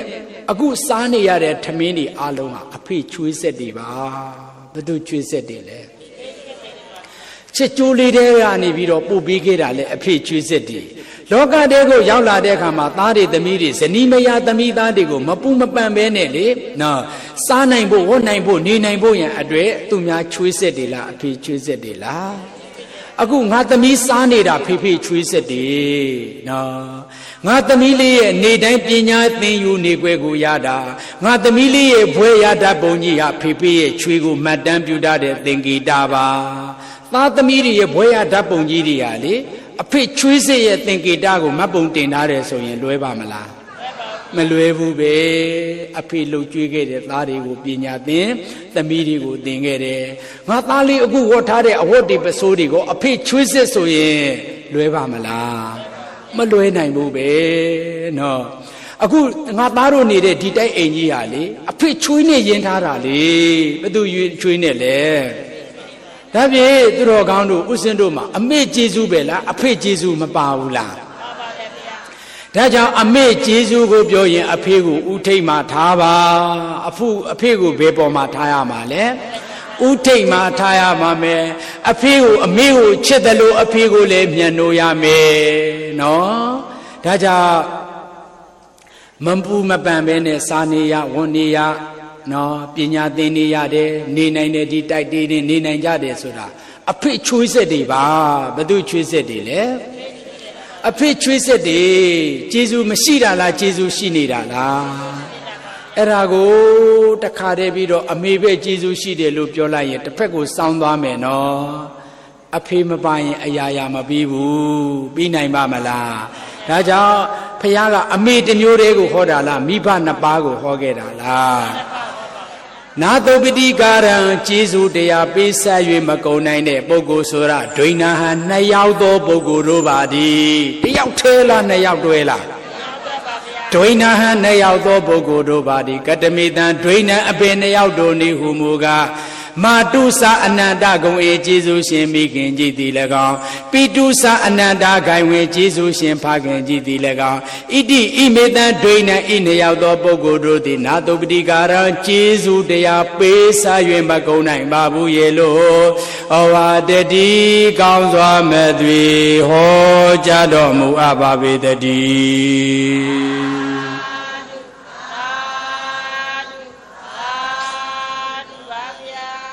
နော်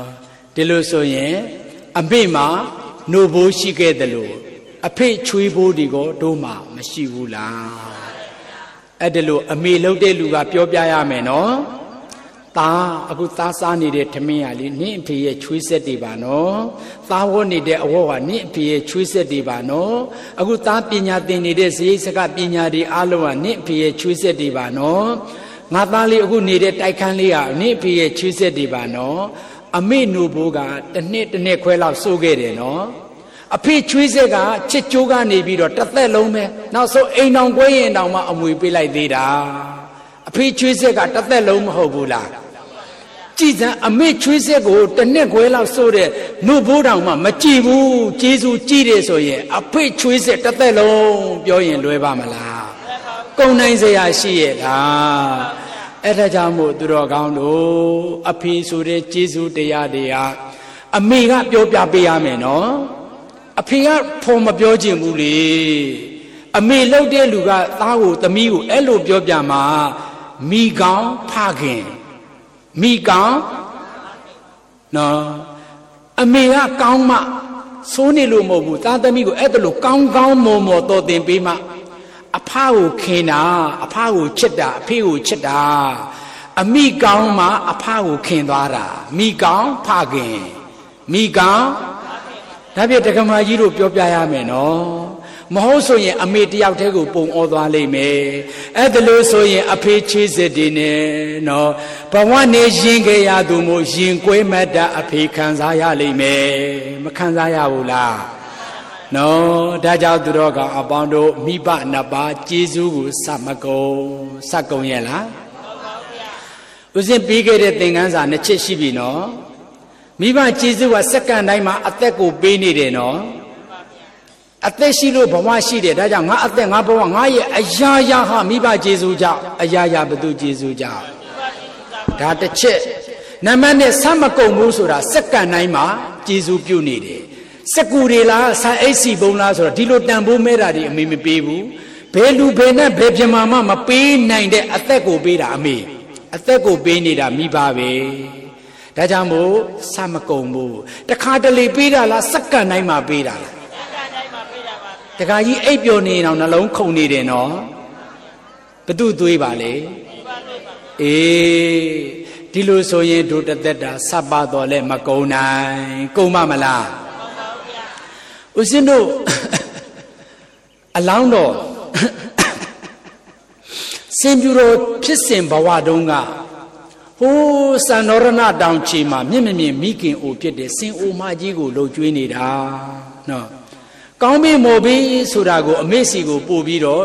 ကျွေးမွေးပါတော့လည်းပဲသူ့ရဲ့တပည့်တွေကလမ်းကအကုန်ယူစားတယ်အဲ့တော့အမေကအားပြတ်ပြီးတော့မတ်တပ်ကလဲနေတယ်အလောင်းတော်စင်မင်းကဒီနေ့အမေကိုလွမ်းတယ်အမေကိုလည်းလွမ်းတယ်အမေကိုလည်းတတိယတဲ့အမေစီမရောက်တာကြာခဲ့ပြီဒါကြောင့်မို့ငါဒီနေ့အမေကိုတတိယလိုက်တာအမေစီကိုသွားခြင်းတယ်ဟောစင်ကလေးကအမေကိုလွမ်းလို့တယ်ဘသူ့ကိုလွမ်းနေတာလဲအိုးတခါကြီးတို့လွမ်းဖူးရင်သိကောင်းမယ်နော်တက္ကမကြီးတို့လည်းအမေကိုလွမ်းတဲ့စိတ်လေးပေါ်ဘူးရင်သိကောင်းပါပဲအခုတော့လေကိုဟာနော်အေးပြောရင်မကောင်းတော့ဘူးပေါ့နော်အခုစင်လေးကအစင်ပြူတော်လေးကအမေကိုလည်းလွမ်းတယ်အမေကိုလည်းတတိရတယ်အမေကိုမတွေ့ရတာကြာပြီစိတ်ထဲမှာတခုခုများဖြစ်နေမလားလို့အောင်မေးမိတယ်အမေစီကိုသွားမယ်ဆိုတော့အမေစီကိုသွားတော့ဟိုကြတော့အမေကလှဲပြီးတော့နေတယ်နော်နှမောင်းလေးကိုယူပြေးထူလိုက်တယ်အမေနေမကောင်းဘူးလားအမေဘယ်လိုဖြစ်တာလဲနော်အေးသားရဲ့အမေနေမကောင်းဘူးအိုးအမေပိန်လိုက်တာအမေပိန်လိုက်တာနော်အမေဘယ်လိုဖြစ်တာလဲသားဟောဒီကငါပြောခိုင်းနေအုံသီးတွေငါပြောသေးတယ်ကောင်းပြီမော်ပေးဆိုတာတွေကိုအမေကိုကျွေးတယ်အမေကိုပေးတယ်ဒီလောက်ကောင်းတာတွေစားနေရသားနေဘာဖြစ်လို့အမေအားပြရတာလဲအမေဘာဖြစ်လို့ပိန်ချုံချီနေနေတာလဲသားရဲ့သားပြောတဲ့အုံသီးငါပြောခိုင်းဆိုတာအမေတခါဘူးမှမစားရဘူးပါဘူးနော်အမေတခါဘူးမှမစားခဲ့ရပါဘူးဟောကြည့်နော်သားကပေးပြီးမယ်အမေစီကိုမရောက်တော့အမေအားပြတ်ပြီးလဲနေတယ်အဲ့ဒါကိုနှမောင်းလေးကိုဆွဲပြီးတော့တအားထူလိုက်တယ်ဆိုရင်ပဲသားအတန်ကြားတယ်ဆိုရင်ပဲအမေမှာရှိပြီးတော့ချက်ချင်းထားရနိုင်သွားတာပဲနော်ဒါကြောင့်မို့ရှေးလူကြီးတွေကပြောတယ်သားဆိုရင်အားဖြစ်ပါတယ်မိဘတို့အတွက်သားဆိုရင်ဘာဖြစ်တယ်လဲအားဖြစ်ပါတယ်ဗျာအခုကကြားဖြစ်သွားတာဒီအများကြီးပဲနော်အဖေကိုပြဿနာရှာအမေကိုပြဿနာရှာမိဘကိုစိတ်ဆင်းအောင်လုပ်တာတွေဟာအားမဖြစ်တဲ့ပြင်ကြားဖြစ်သွားပြီမရှိဘူးလားဟုတ်ပါတယ်ဗျာအခုကြည်စမ်းအလောင်းတော်လေးကအမေဆိုတဲ့နော်ရင်မာထားတဲ့အကျဉ်းသားစကားနဲ့အမေလို့ခေါ်လိုက်တဲ့အတန်ကိုကြားလိုက်ရတဲ့အမေရဲ့ရင်မာအားတွေဖြစ်တဲ့ချစ်ချင်းထားရနိုင်တယ်လေဒါကြောင့်သားဆိုရင်သားဆိုရင်သမီးဆိုရင်ထီးအရိပ်မိုးရမယ်နော်တချို့သမီးတွေကမီးလို့ပူလောင်အောင်လုပ်သွားတယ်မီးဖြစ်သွားတာတွေကမရှိဘူးလားရှိပါတယ်ဗျာနော်ဒါကြောင့်သားရဲ့နော်ငါသားလေးရဲ့အတန်ကိုကြားလိုက်တာမိမိအားရှိလိုက်တာသားရဲ့မိမိရဲ့သားပို့ပေးတာတွေအစားလည်းမစားပါဘူးသားရဲ့ဒါပေမဲ့လို့လည်းပဲသားရဲ့အမေဟာလေးအဲ့ဒီငါပြောသိငတ်နေတာစားเสียတောက်เสียတွေကိုငှက်နေတာမဟုတ်ဘူးသားရဲ့ဟင်ဒါဆိုမိမိဘာငှက်လို့လဲမိမိဘာစားခြင်းလဲပြောလို့ပြောတယ်သားရဲ့မိမိခုတက္ကမကြီးတွေပြောတယ်လို့ဆိုရင်ဆန်အိတ်တို့စီပုံးတို့မလိုချင်ဘူးပေါ့ဒါတွေငှက်နေတာထမင်းငှက်နေတာမဟုတ်ဘူးပေါ့သားရဲ့မိမိစီကိုမကြလာပါနော်သားလေးရဲ့အတန်ကိုလည်းကြားခြင်းတယ်သားလေးကိုလည်းတွေ့ခြင်းတယ်မြင်ခြင်းတယ်ရှင်းရှင်းပြောရင်တော့သားရဲ့အမေမေတ္တာပဲငှက်တယ်ဟောအမေဘာငှက်နေလဲနော်အဲ့ဒါကိုတခါကြီးကအမေစီကိုဆန်အိတ်ကိုပို့ပေးလိုက်ပြီးစီပုံးပို့ပြီးတာမွန်ကြည့်ပြီးလုံးမနေနဲ့အမေကထမင်းငတ်နေတာမဟုတ်ဘူးမေတ္တာငတ်နေတာအခုအမေရဲ့အနေကောင်းရဲ့နှမောင်းလေးကိုဆွဲထူတဲ့အကျဉ်းနာတရားလေးကိုရတော့အမေအားရှိကျမ်းမာသွားတယ်အကျဉ်းနာတရားတွေကိုငတ်နေတာမေတ္တာအကျဉ်းနာငတ်နေတာဘာငတ်နေလဲနော်တခါကြီးတို့ကသာပြောနေတယ်အမေကမျောနေတယ်နော်ငါသားလေးလာတော့မယ်ဒီနေ့တနေ့ကနေသားလေးရောက်လာမယ်သမီးလေးရောက်လာမယ်လို့မျောနေတယ်နော်ကဲဒါကြောင့်မို့သူတော်ကောင်းတို့အချိန်နေပြီပြောကြည့်လိုက်ပါနော်ဥစ္စာဒနာပေါ်ပြီးဝလဲအမြဲမေတ္တာငတ်နေရှာနှဖျားမိဘပဲမိဘတွေဘာငတ်နေလဲငတ်နေတယ်တာရဲ့အမေငါပြောသိငတ်နေတာအုံသိငတ်နေတာမဟုတ်ဘူးသားလေးရဲ့လာမကိုမျောနေတဲ့သားလေးစီကမေတ္တာတရားကိုပဲလိုချင်တယ်အကျဉ်းနာတရားကိုလိုချင်တယ်သားလေးကိုပဲမြင်ချင်တယ်သားလေးကိုပဲတွေးချင်တယ်နော်တရားတခါသားနဲ့ကွာကသားမမျက်စိနှလုံးရှိ၍မိဘတို့ဝမ်းပန်းညိုနွမ်းတို့မိဘတို့ဝမ်းပန်းညိုနွမ်းတို့မိဘတို့ဝမ်း လမ်းနိုင်ပါမလားသားလေးကိုမမြင်ရရဲ့သမီးလေးကိုမတွေ့ရရင်မိမိရဲ့ရင်မှာပန်းနေဟာလှမ်းနေမလားနှွမ်းနေမလားနော်သားမမျက်စိနှလုံးရှိ၍မျက်စိထဲမှာလည်းမြင်နေတဲ့သားသမီးကိုနှလုံးသားထဲမှာလည်းတွေးနေတဲ့သားသမီးတွေကိုသားမှာမျက်စိနှလုံးရှိ၍အမိတို့ဝမ်းပန်းညိုးနွမ်းသို့6သန်းသွေးသွေးလွှမ်းတဲ့လေးဖြင့်ညင်းနေမဟုငိုတာယူလေရဲ့အတန်တိတ်နဲ့ကြိတ်ပြီးတော့ခေါင်းအိုးပေါ်ကိုကြားရတဲ့မြည်ရည်တွေဟောနော်မေတ္တာငတ်နေလို့ပြန်ပြောကြည့်ပါဥစ္စာဒနာပို့ပြီးဝလေအမြဲမေတ္တာငတ်နေရှာနှဖျားမိပါပဲ။အော်အမေရဲ့ဒီလိုဆိုရင်သားကိုအမေတတိရတယ်။အမေထံပါမှာသားအမခွဲမခွာနေနိုင်ပါမယ်အမေ။အော်အပေါင်းအသင်းတွေကတဲမကောင်းတာပဲနော်။ငါရဲ့တန်ဖိုးအကြီးဆုံးဖြစ်တဲ့အမေအခုသူကစင်အပေါင်း7000ကိုအုပ်ချုပ်တဲ့ရှင်မေရင်စင်မင်းကြီးပေါ့။နော်စင်မင်းကြီးအဲ့တော့မင်းဆိုတဲ့ယာတူးနဲ့အမေဆိုတဲ့ဂုံပုတ်နှစ်ခုရှင်းလာပြီနော်အခုအမြင့်မားဆုံးစီးစိမ်နဲ့အမေရဲ့ဂုံကျေးဇူးနဲ့ရှင်းလာပြီနော်အခုစင်ပြူတော်လေးကလေအမေကိုရွေးလိုက်တယ်ဘယ်သူကိုရွေးလိုက်လဲစီးစိမ်ကိုရွေးသလားအမေကိုရွေးသလားမလိမ္မာဘူးလားပြောကြည့်လိုက်ပါငါဘဝမှာတကြိမ်သာရတာအချိန်မိပါအမေဟာတဘဝမှာဘယ်နှခါရ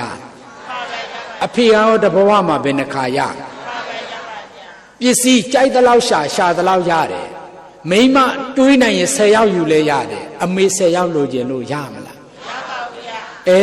ဒါကြောင့်မို့သူတော်ကောင်းတို့တဘဝမှာတစ်ခါသာရနိုင်တယ်အဖိုးအနှစ်ကထိုက်တန်တဲ့အမေကိုရွေးလိုက်စမ်းပါအခုစင်ပြူတော်လေးကအမေကိုရွေးတယ်နော်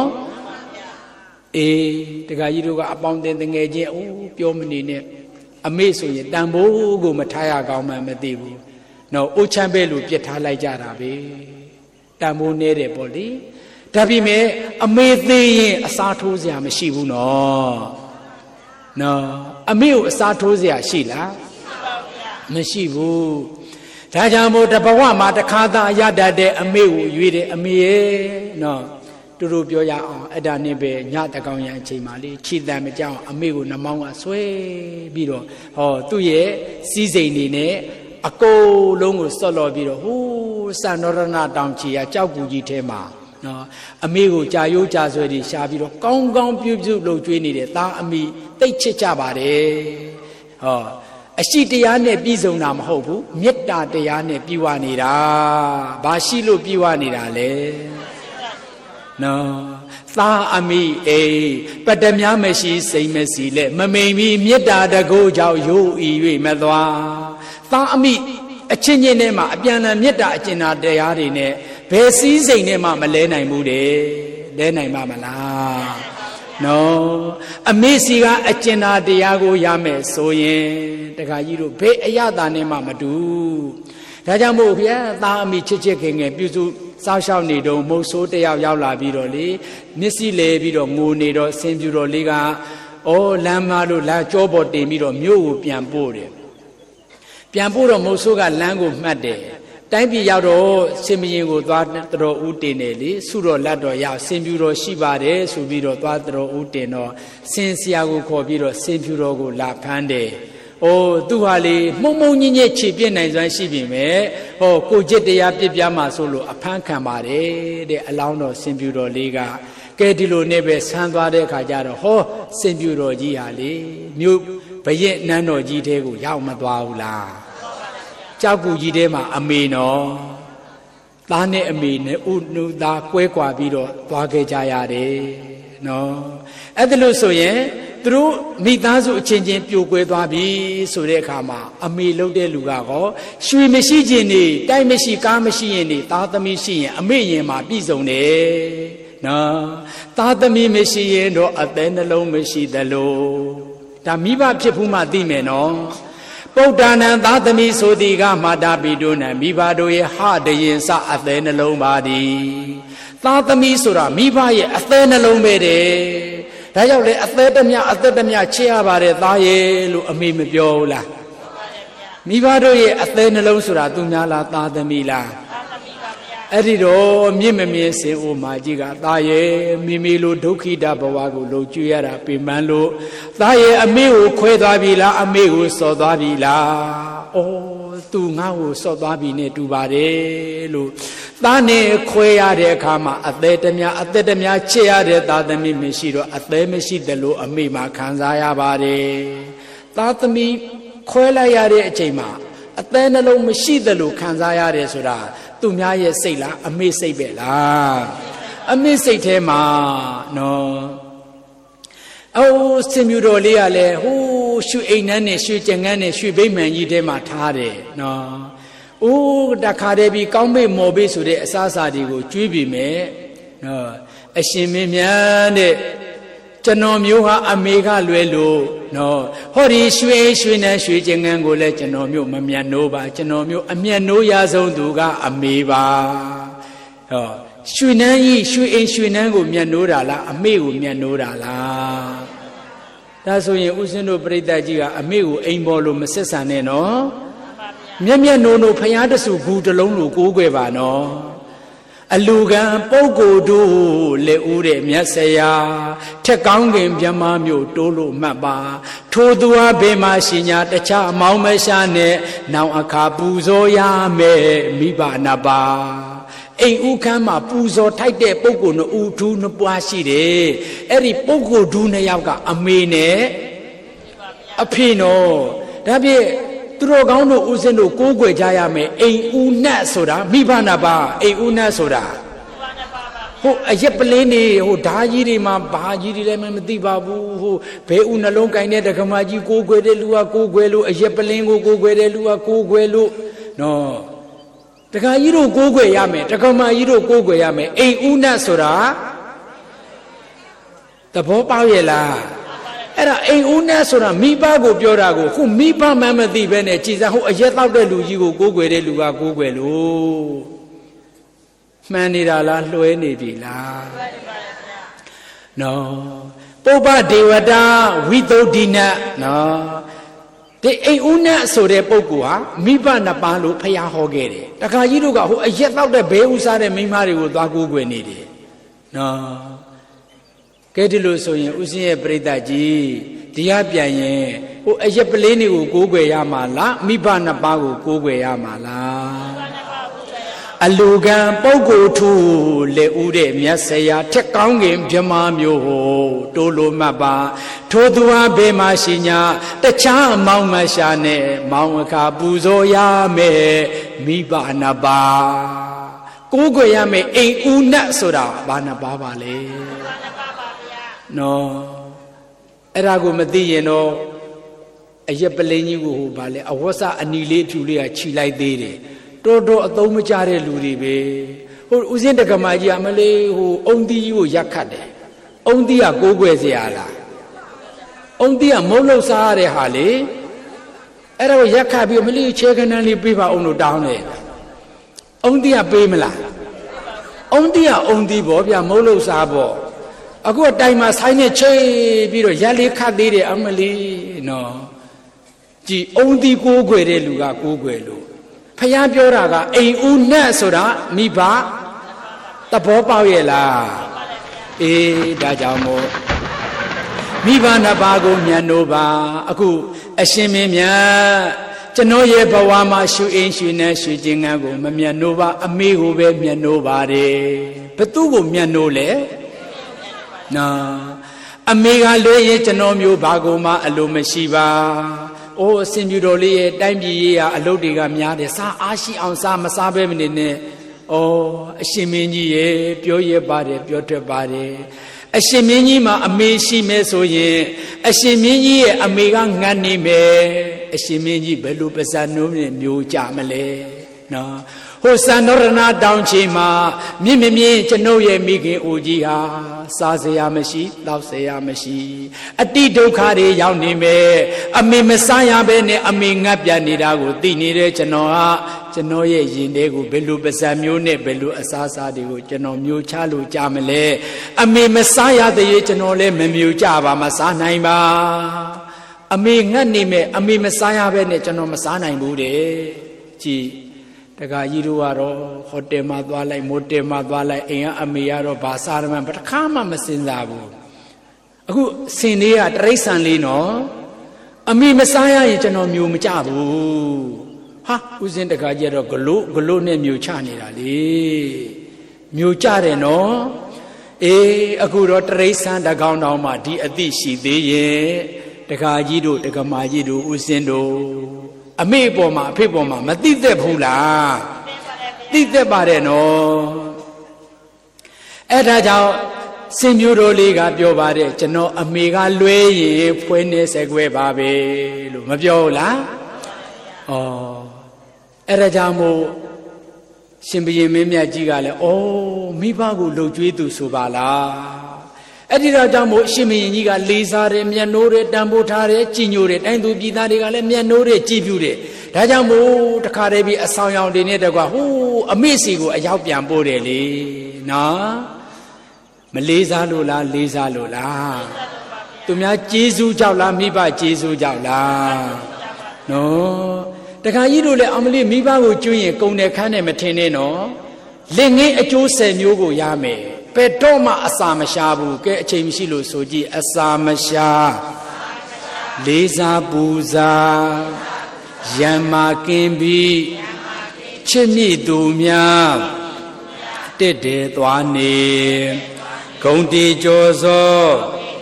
ချမ်းရံပေါ်သူမွေးမြူစိုက်ပျိုးဖော့ဖြိုးဆုံးပြီးကုညီတီယာရိတ်လိမ္မာရင်သွေးရှင်မမွေးတတ်ကျေးဇူးစာကျိုးမြတ်10ပါးအကျဉ်ထားကျေပွားအနန္တဖြစ်တည်းဒါကြောင့်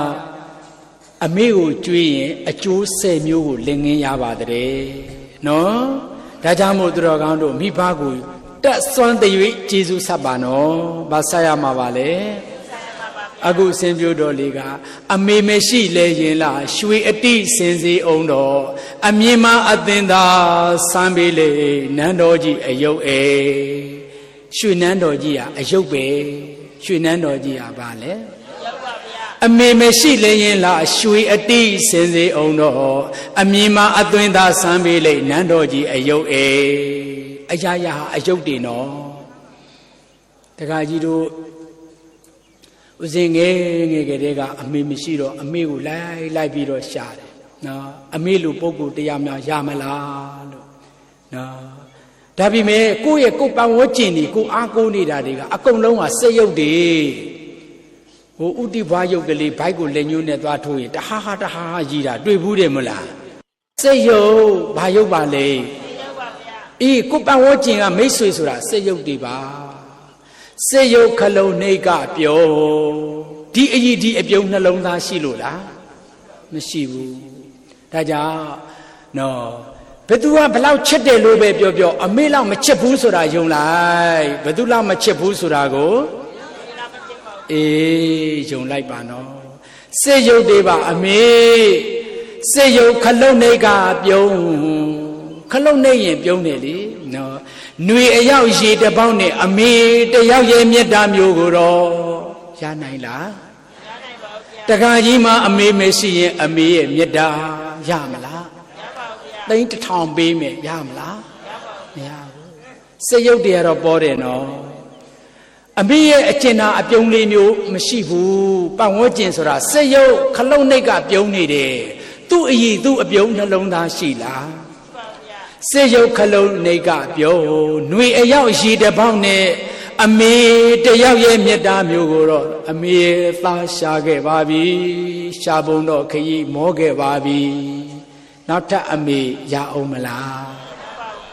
ဒါကြောင့်တန်ဖိုးထားရမယ်နော် အိုးဥစဉ်မော်တော်မြိုင်မှာတရားသွားဟောတာမလီ30 30လှူလိုက်ကြမှုံဘုံကြီးတွေလှူလိုက်ကြ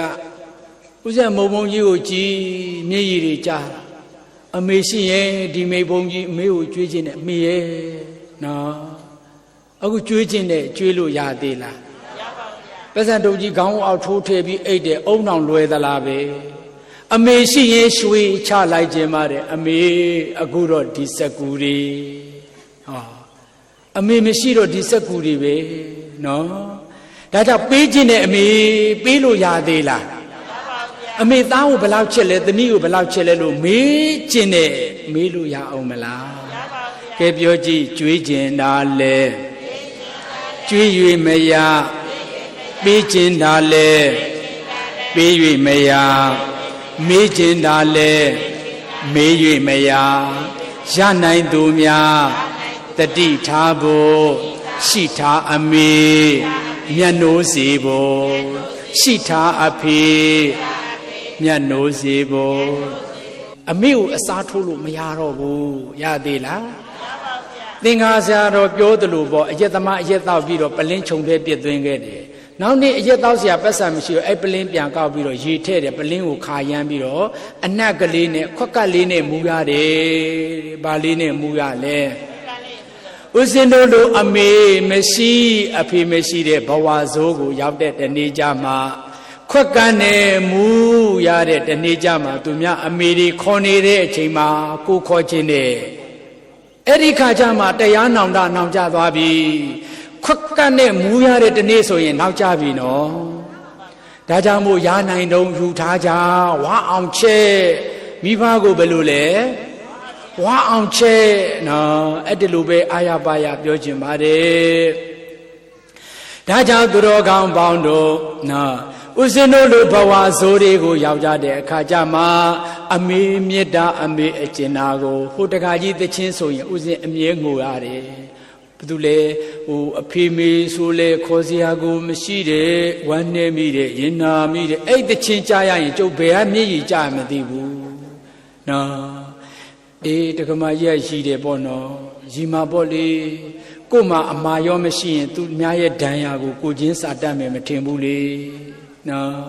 အခုဥစဉ်မှာဒဏ်ရာတွေနဲ့အမာရောတွေနဲ့ဘလဖွားပဲအမေအကြောင်းကိုပြောရင်အသက်နှလုံးတွေတစားစီကွဲကြရတယ်လို့နော်အော်ခွက်ကနဲ့မူရပြီဒီလောကအမြေကဘာအမေဟာအလားဆုံးမြတ်တာတော်အနန္တကစံကြရေတနုံဘာရေတနုံပါလေအမေရဲ့သားဘဝမှာပူစားလွန်းလို့ပါအမေရဲ့မြတ်တာစံရေတစ်ပေါက်လောက်သားသောက်ချင်ပါတယ်ဥစဉ်တို့တောက်ခွက်ရှိသေးလားရှိပါဗျာ။အော်ရနိုင်သူတွေတတိထားပါနော်။ဒီလောကအမြေကဘာအမေဟာအလားဆုံးမြတ်တာတော်အနန္တကစံကြရေတနုံဒီလောကအမြေကဘာအမေဟာအယိတ်ကောင်းအမေဟာဘာကောင်းပါလေ။အယိတ်ကောင်းပါဗျာ။အမေရဲ့သားဘဝဟာပူပြင်းလို့ခန္ဓာရခကြီးအယိတ်လေးခိုးခြင်းနဲ့ခိုးခွဲ့နားခိုးခွဲ့ရှိသေးလားဦးစင်းလေးရင်နဲ့အမြရေးတဲ့ကြပြလေးတစ်ခုအရိပ်မဲ့တဲ့အပင်ကြီးငါမနေတော့ဘူးနော်အရိပ်မဲ့တဲ့အပင်ကြီးငါမနေခြင်းတော့ဘူးမြင်မြန်သိရင်ငါအမေမြင်မြန်ရတော့မှာအဲ့တလောက်ထိတွေးဘူးပါတယ်အရိပ်မဲ့တဲ့အပင်ကြီးမှမနေခြင်းဘူးမေသာဘဝဟာဘဝရဲ့အနှွေပါပဲသူများတွေမိသားစုအရိပ်ခိုနေတာကိုတွေ့ရင်သာဘဝဟာကန္တာရမှာပူပြင်းလို့တဲ့အမေသာမခံစားနိုင်ဘူးဒီလောကအမြေကဘာအမေဟာအရိပ်ကောင်းပန်းမျိုးစုံထုံထုံမွေးတဲ့ရင်သွေးတို့ကြောင့်ရင်သွေးတို့ရဲ့နာကိုရရှိတဲ့သားမမရှိဘူးဘဝຫນွေအတိတ်ဖြစ်ပြီးအမေဦးဇင်းတို့လိုဘဝຫນွေຫນွေခန္ဓာဘဝကိုရောက်တဲ့တနေ့မှာတက္ကမကြီးအေးနော်ကို့မှာအမာရောကိုတွေ့တဲ့တနေ့တော့ဩဒီဘုန်းကြီးမှာဒဏ်ရာတွေကိုချင်းစာတတ်မယ်နော်အခုနေတော့ပြောနေအောင်ပေါ့လေဒီလောကအမြေကဘာကုမုဒ္ဒရာဆိုပါတော့မိမိမေတ္တာထိန်ထိန်လင်းကလာမင်းရဲ့ပေါ့အမေဟာလာမင်း သာသမီတွေကကုံမုဒ္ဒရာကြာကုံမုဒ္ဒရာကြာဟာလာရောက်ဆန်းရင်ပွေလမ်းပါတဲ့အမေရဲ့ဒါပေမဲ့သားရဲ့ကုံမုဒ္ဒရာပန်းကတော့လေလာရောက်မဆန်းတဲ့လာခွေညပါမိမိလာရောက်မဆန်းလို့သားရဲ့ဘဝမပွေလန်းနိုင်ခဲ့တာပါဒါကြောင့်လဲတော်တဲ့တောင်ထဲမှာစာမတတ်ပြီမတတ်နဲ့လေစင်ကန်းတော်တို့ဘဝစိုးမှနေရတာပန်းလာမပွေးနိုင်ခဲ့ဘူးအမေလာရောင်ကိုမရခဲ့လို့ပါဘာရောင်ကိုမရခဲ့လို့ပါလေဒီလောကအမြေကဘာကုံမုဒ္ဒရာဆိုပါတော့မိမိမေတ္တာထိန်ထိန်လင်းကလာမင်းရဲ့ဘောအမိမေတ္တာကဘာနဲ့တူလဲလာရောင်ဆန်းရင်ကုံမုဒ္ဒရာပန်းနေမပွက်ဘူးလားသူများတွေဘွဲရတယ်သူများတွေပညာတွေတော်လိုက်တာဥစဉ်ဘွဲမရခဲ့ဘူးနော်ဥစဉ်အင်းစိန်ရွာမှာစာသင်ခဲ့ရတယ်လေဥစဉ်တို့တုန်းကခဲရန်တိုလေးကိုကောက်ပြီးတော့လေနော်ဘုတ်ပင်လေးနဲ့စော့ပြီးတော့ရေးခဲ့ရတဲ့ဘဝတွေပါနော်အမေရဲ့မေတ္တာအကျဉ်းနာမရလို့အင်အားတွေလည်းခန်းချောက်ခဲ့တယ်နော်တရုဏာနံအနုနယ်ကုံသောဘီဇာနံမျိုးစေ့သပင်တို့သည်ဥဒကံရေကိုအလဗန္ဒနာမယတိရှိသောအညထတံဖောက်ပြန်ပစ္စည်းခြင်းသည်ဝိပရိနာမောဖောက်ပြန်ပစ္စည်းခြင်းသည်တရားဖြစ်ရပါ၏အပင်ကလေးရှိမဲ့တောင်းရရင်နေရမှာလားသိရမှာလားသိရမှာပါဗျာဥစဉ်မွေးတဲ့ကအမေသေးခဲ့တယ်နော်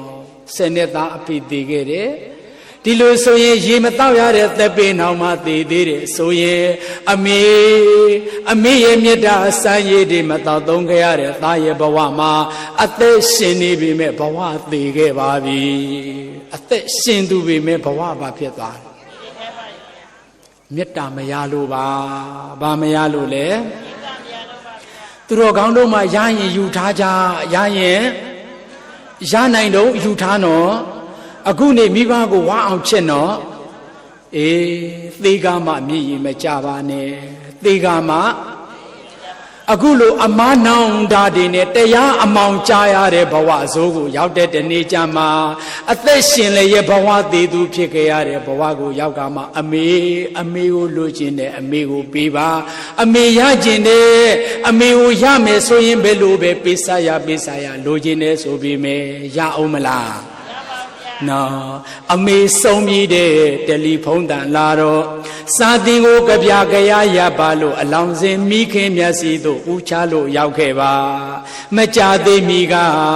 သူ့မြေတွေကိုယ်တိုင်ချီလို့ကော်ဖီကိုဖြောကတိုက်စင်မှာ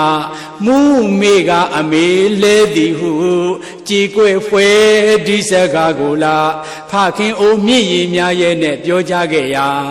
ရွာပြန်လျင်အမေကြိုလို့စလိုရာအမေကြွေးပါတဲ့အေးမြတဲ့မိမြတ်တာခုခါမှာတော့ပြောက်ဆုံးတို့လေလေအမေသားဒီလိုဖြေမပေါ်ဒီရမြေမြန်ဒေသာစီကမွေမေဟုသမျှကိုလားဟောကတခါကြီးကိုအဖေနော်ခမဲတော်ကြီးဟိုဟာတက္ကမကြီးကိုလေမေတော်ကြီးအမိုးသွားခေါ်တယ်လေဒီရမြေမြန်ဒေသစီကမွေမေဟုသမျှကိုလားမွေမိခင်ထင်ကမှတ်မဲ့ပေါ့သာလူပေးစိတ်ဖြေတွေးလို့ရဲ့ဟောဒီကသာလူစိုးပါမေဟောဒီကသာလူမိုက်ကြီးလေမေကျေးဇူးကိုမဆက်လိုက်ရတဲ့ဟောဒီကသာလူစိုးလူမိုက်ကြီးပါမေရဲ့ဒီရမြေမြန်ဒေသစီကမွေမေဟုသမျှကိုလားမွေမိခင်ထင်ကမှတ်မဲ့ပေါ့သာလူပေးစိတ်ဖြေတွေးလို့ရဲ့အမေရဲ့ခွက်ကတ်နဲ့မူရပြီပေါ့သာလူပေးစိတ်ဖြေတွေးလို့ရဲ့အမေရဲ့ဆွေးရိတ်ကိုဖုံးလို့အဲ့ဒါလို့အမနောင်တတွေနဲ့တရားနှမောင်ကြတဲ့တနေ့ကြမှာတခါကြီးတို့အမေမရှိမှအမေလိုချင်ရင်အဖေမရှိမှအဖေလိုချင်ရင်အမနောင်တတွေနဲ့တရားအမောင်ကြ၍အမားနောင်တဖြစ်သွားပြီနောင်တဆိုတာရှေ့မှာရတာလားနောက်မှာရတာလားကဲပြောကြည့်ပါဝအောင်ကြွေးလက်အောင်စင်ကြွေးဖူးမွေးဖူးကြွေးစုရှင်မသေးခင်ပြောအောင်ထားကျေးဇူးသိတဲ့သမီးသားနော်ဒီလိုမှဦးစင်းဒီတရားမျိုးကိုမှမပြောဘူးဆိုရင်တခါကြီးတို့တက္ကမကြီးတို့ခဏိခဲ့တို့ဘာဖြစ်သွားမယ်ဆိုရင်မဂ္ဂဒေဝလင်္ကာထဲမှာကြည်စမ်း ကဲပြောကြည့်ပါဦးနော်ကဲပြောကြည့်ဤလောက၌မိဘကိုပင်ဥစ္စာမြေမှာခင်မင်းများလေးသားတို့မွေ၏ပဲရွှေမရှိမိဘတို့အားသမီးသားလေနိဗ္ဗာန်ထယမကတ်တုံလည်းရင်ရှောင်းကြကွင်း၏ဟောတချို့ဆိုရင်လေဟိုကျွဲအိုနွားအိုကြီးတွေကိုကျုပ်တို့တော်ဆိုရင်တစ်သက်လုံးလဲထော်ခိုင်းတယ်အိုပြီးဆိုရင်လွက်ပြက်လိုက်တယ်နော်အခုမေအိုဖေအိုတွေကိုမိဖို့ကြောင့်မှထိုးထားတာဟာဒါကျွဲလို့နွားလို့ဆက်ဆံရမရဘူးလားဟတ္တိအတ္တဂောနာမဟိန္ဒသာတိမာကပြိုခါစေစားအိုခါရှား၍အိုတော့ပယ်ရှားတယ်နော်ပြိုတုံးကစေစားခဲ့တယ်ပြိုခါစေစားအိုခါရှား၍စော့ထားဘေခါမပြိုရဘူးနော်အဲ့ဒါလို့ပြစ်ပယ်ထားမယ်ဆိုရင်အမေရင်ကွဲမတက်ခံစားရမှာပဲနော်ဒါကြောင့်မို့တက္ကကြီးတို့တက္ကမကြီးတို့ဦးစင်တို့အမေအိုဖေအိုတွေကိုတသက်တာစေစားခိုင်းစား၍ဝမှာအိုပြီးဆိုမှအမေအိုဖေအိုတွေကိုမိဖို့ကြောင့်မှထိုးလိုက်ကြမယ်ဆိုရင်ရင်ကွဲမတက်ခံစားရသူကအမေပါခံစားရမှာကသူများလားမိဘနာပါပဲလားနော်ဒါကြောင့်အမေကတွေးမှာပေါ့လေပွေတိဝေစာအသားစင်မခဏနာအတိကုံရိုးတံကျဲတော့ခွဲထွက်ခွာသွားအကုန်လုံးအသားရဲ့အမေစီကိုတစ်ခါလောက်မအားဘူးမေတမီးရဲ့တနင်္ဂနွေအမေစီကိုတစ်ခါလောက်အမေရဲ့အားပါဘူးနော်ဟောအတိကုံရိုးတံကျဲတော့ခွဲထွက်ခွာသွားအပင်အိုကြီးကိုငှက်တရကာတွေလာအောင်မလားနော်တချို့ဆိုရင်လေရိုင်ရွက်သက်ကြီးတပည့်စီဤတသက်လုံးတရှင်ရေးကိုလုပ်ပေးခဲ့တဲ့တပည့်စီလေအိမ်လုံးကိုတာဝန်ယူတရှင်ခဲ့တဲ့တပည့်စီဆွေးမြေ့သွားပြီဆိုတော့သူ့ကိုပဲအမိုက်ပြန်ဖြစ်သွားဘူးလားတသက်လုံးပြုစုယူရခဲ့တဲ့အကျဉ်းနာတရားမေတ္တာတရားကိုပေးခဲ့တဲ့ဒီအမေဒီအဖေအိုးပြီဆိုတော့အမိုက်ခမလာမပြောနဲ့ရှုပ်တယ်ဗျာအမေကလည်းရှုပ်လိုက်တာနော်ဆိုတာရှုပ်တယ်ဆိုတာအမိုက်လို့ပြောလိုက်တာပဲနော်ဒါကြောင့်ရန်ရွက်သေးကြီးတပေစီဤပြည်ဘုံဘဝနီကုံချသောသူကပင်လေအမိုက်ဖြစ်သည်သာသမီတွေရဲ့မျက်လုံးထဲမှာမိအိုဖအိုတွေကအမိုက်ဖြစ်မနေဘူးလားနော်ဒီလိုမျိုးဖြစ်တတ်ပါမလားမဖြစ်တတ်ဘူးနော်အဲဒါကြောင့်ဦးဇင်းတို့ရွာတွေမှာဆိုရင်ကြည်စမ်းမိအိုဖအိုတွေကိုပြေးထားတယ်ငတ်ပြပြီးတော့လေတဲလေးပေါ်မှာမိုးမလုံလေမလုံနဲ့ရင်ကျပ်ပြီးတော့တက္ကမကြီးသေဆုံးသွားတယ်သေဆုံးတဲ့အခါကျမှသမီးတွေသားတွေကလာပြီးတော့အမေရဲ့သမီးကိုခွဲသွားပြီလားသမီးဝဲလာတာတွေကိုထပြီးတော့စားပါအောင်လားသမီးကိုထကြည့်ပါအောင်လားလို့ရင်မက်ကိုထုထုပြီးတော့အော်ငိုကြတာတွေမရှိဘူးလားမသေးခင်တုန်းကပြစ်ထားတာနော်သေကံမှလာပြီးတော့ချအားပုံနေတယ်ဒါတကယ်စိတ်ရင်လားလူယုံမာတွေလားလူယုံမာတွေနော်တကယ်အခုလို့ဒီတရားမျိုးကိုနာထားမယ်ဆိုရင်မသေးခင်မှာအဝချက်ပဲသိရင်တော့ပြစ်လိုက်တာပဲအပုတ်ကောင်ကြီးနော်အနစ်မရှိတဲ့လူယုံမာတွေကြတော့မသေးခင်တုန်းကတော့ပြစ်ထားပြီးမှသေကံမှလာပြီးတော့ငိုနေတယ်နော်တကယ်စိတ်ရင်ပါလို့လားမပါဘူးနော်ဒါကြောင့်မို့တခါကြီးတို့မြို့မှာဆိုရင်လေမိတ်ဆွေကောင်းတယောက်ကိုရှာဖို့လိုအပ်သလားမိတ်ဆွေကောင်းကိုရှာဖို့အမီးအမောက်ထွက်နေတာမဟုတ်တော့ရှာရတာအမတန်ရွေးရတာခက်တယ်အဲ့တော့မိတ်ဆွေကောင်းကိုရွေးတဲ့နည်းကိုဦးစင်းပြောမယ်နော်ဒီလူဟာပတ်ဝန်းကျင်ပေါ်မှာတော့အကုန်လုံးပေါ်မှာကောင်းတယ်သူ့အမေပေါ်မှာကောင်းသလားအဖေပေါ်မှာကောင်းသလားမိသားစုပေါ်မှာကောင်းသလားမိဘပေါ်မှာကောင်းပြီဆိုရင်အဲ့ဒီလူစိတ်ရည်ကကောင်းပြီပဲမိဘပေါ်မှာမကောင်းဘဲနဲ့အခြားလူတွေပေါ်မှာကောင်းနေတာဟာအိုးသူတော်ကောင်းတို့နမ်းဖြူနေတာပါတကယ်စိတ်ရင်ပါရဲ့လားဒါကြောင့်မို့ဒီလူကလူကောင်းမဟုတ်ဘူးအနစ်မရှိတဲ့လူယုံမှာအနစ်မရှိတဲ့ဒါကြောင့်မို့သူတော်ကောင်းတို့ပြောကြည့်ပါအောင်မသေးခင်ချစ်သေးလျင်ပြေအနစ်ရှိတဲ့သူတွေပါမသေးခင်ချစ်သေးလျင်ပြေအနှစ်သိတဲ့လူသားပါ အနစ်မရှိတဲ့လူတွေကပြစ်ထားပြီးတော့သေကမှလာအော်ငိုတယ်နော်လူเจ้าကအော်ငိုတာအဲ့ဒါလာပြီးတော့ညီကိုမောင်နှမတွေအော်ပြီးတော့လာစုငိုနေတာအဲ့ဒါလူယုံမှပြပွဲဘာပြပွဲလဲမိဘသေမလာငိုနေတာလူเจ้าအောင်အော်နေတာဟာဘာယုံမှပြပွဲဒီနေ့ခေတ်မပေါ်ဘူးလားအယံပေါ်တယ်တကယ်သူတော်ကောင်းဆိုရင်မသေးခင်ချစ်တယ်ဆရာတော်ဦးဝိစိတ်တာလေတသက်လုံးအမေကိုချစ်တယ်သေတော့တကြိုလိုက်တာနည်းနည်းမှမျက်ရည်မကျဘူးတောင်းဝန်ကြည်တဲ့သားတွေပဲဟောသူ့ကိုလို့တဲ့ပုဂ္ဂိုလ်ကတော့သေမလာငုံနဲ့မင်းငါပြောသားပဲလှုပ်ကြွေးပါဆိုတာနော်ဒါကြောင့်သူတော်ကောင်းတို့ပြန်ပြောကြည့်ပါမသေးခင်ပြည့်သေလျင်ချစ်အနစ်မရှိတဲ့လူယုံမှာအဲ့ဒါလူယုံမာတွေရဲ့ကျင့်စဉ်အဲ့တော့အမေသေးပြီအဲ့တော့တို့3ရက်လောက်ထားမယ်မဖြစ်ဘူးကွာ9ရက်ထားမှာဟောဘာဖြစ်လို့ဒီလောက်တောင်9ရက်ထားခြင်းလဲဆိုတော့ तू ကဖဲအဝရိုက်မှလေအရက်အဝတောင်းမှလေဟောအမေအတွက်လားသူ့ကိုချိုးအတွက်လားကြည်စံနော်ကဲကြည့်ဩမုံဟင်္ဂါလေးကျွေးရင်ပြီးရောပေါ့ဟာမဟုတ်ဘူးဝက်သားကျွေးမယ်ဝက်ပေါ်မယ်အမျိုးစုပျော်ပွဲစားမယ်နော်သေကာမလာပြီးတော့ချစ်နေတယ်လေသေသွားတဲ့အမေကဝါသေးတာလားငှက်သေးတာလားဒါကြောင့်မို့ခဏခေတ်မှာလူယုံမှာပြပွဲတွေကိုထင်ရှားစွာပြနေတဲ့အတွက်ကြောင့်ဒီဆောင်ပုဒ်လေးဟာသင်္ကန်းစာမယူသက်ဘူးလားကဲပြောကြည့်ပါဦးမသေးခင်ချစ်သေလျင်ပြည့်အနှစ်သိတဲ့လူသားတွေလူယုံမှာကတော့လေမသေးခင်ပြည့်သေလျင်ချစ်အနှစ်မရှိတဲ့လူယုံမှာဥစဉ်ဒီတရားကိုအာတုဘမှာဟောတာအဲ့ဒီတက္ကမကြီးရဲ့အာတုဘမှာဟောတော့တခါကြီးကဝက်သားတုံးစားပြီးတော့ဇုံကြီးနဲ့ခိုင်စားမယ်လေလို့တော့အဲ့ဒီဆောင်မုံလေးကိုတိုင်ပြီးတော့ပြန်ပြစ်ချတယ်တော်ပြီကွာမစားတော့ဘူးဟာနော်တကယ်ကိုအမားတစ်ခုကိုပြုပြင်နိုင်တယ်နော်သင်္ကန်းစာမယူနိုင်ဘူးလားနော်ဒါကြောင့်မို့တို့ပြိဿကြီးကတော့မသေးခင်မှာမလုပ်မလဲချစ်လိုက်ပါဝါအောင်ချင်နော်ဥစဉ်တို့လိုငတ်သွားပြီဆိုကမှခွက်ကတ်နဲ့မူရတော့မယ်နော်အဲ့ဒါကြောင့်မို့နောက်တစ်ခုကသူတော်ကောင်းတို့ဥစဉ်တို့လေနော်မဂ္ဂဒေဝလင်္ကာကြီးထဲမှာကဲဆိုကြည့်ခွေးနဲ့တမြ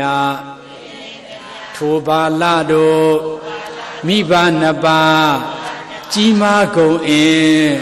ကျေးဇူးရှင်ကိုပြင်းပြင်းမရှုမပြုတ်မမွေးမလောက်ကြွေးဘူးခွေးမကြီးကအံကြွေးတယ်နော်ခွေးလေးတွေအံကြွေးတာပြန်ပြီးပြန်အံကြွေးခဲ့တာမြင်ဘူးသလားမရှိဘူးတို့လည်းအမေအသွေးအဖေအသွေးစောက်ခဲ့တယ်နော်ဒါပေမဲ့မိဘကိုပြန်မလောက်ကြွေးဘူးဆိုရင်ကိုကခွေးထက်ပို့ပြီးတော့မိုက်မနေဘူးလားဟိုဖြူးဆရာတော်ဖြစ်ပါလိမ့်မယ်နော်ဆရာတော်ကြီးက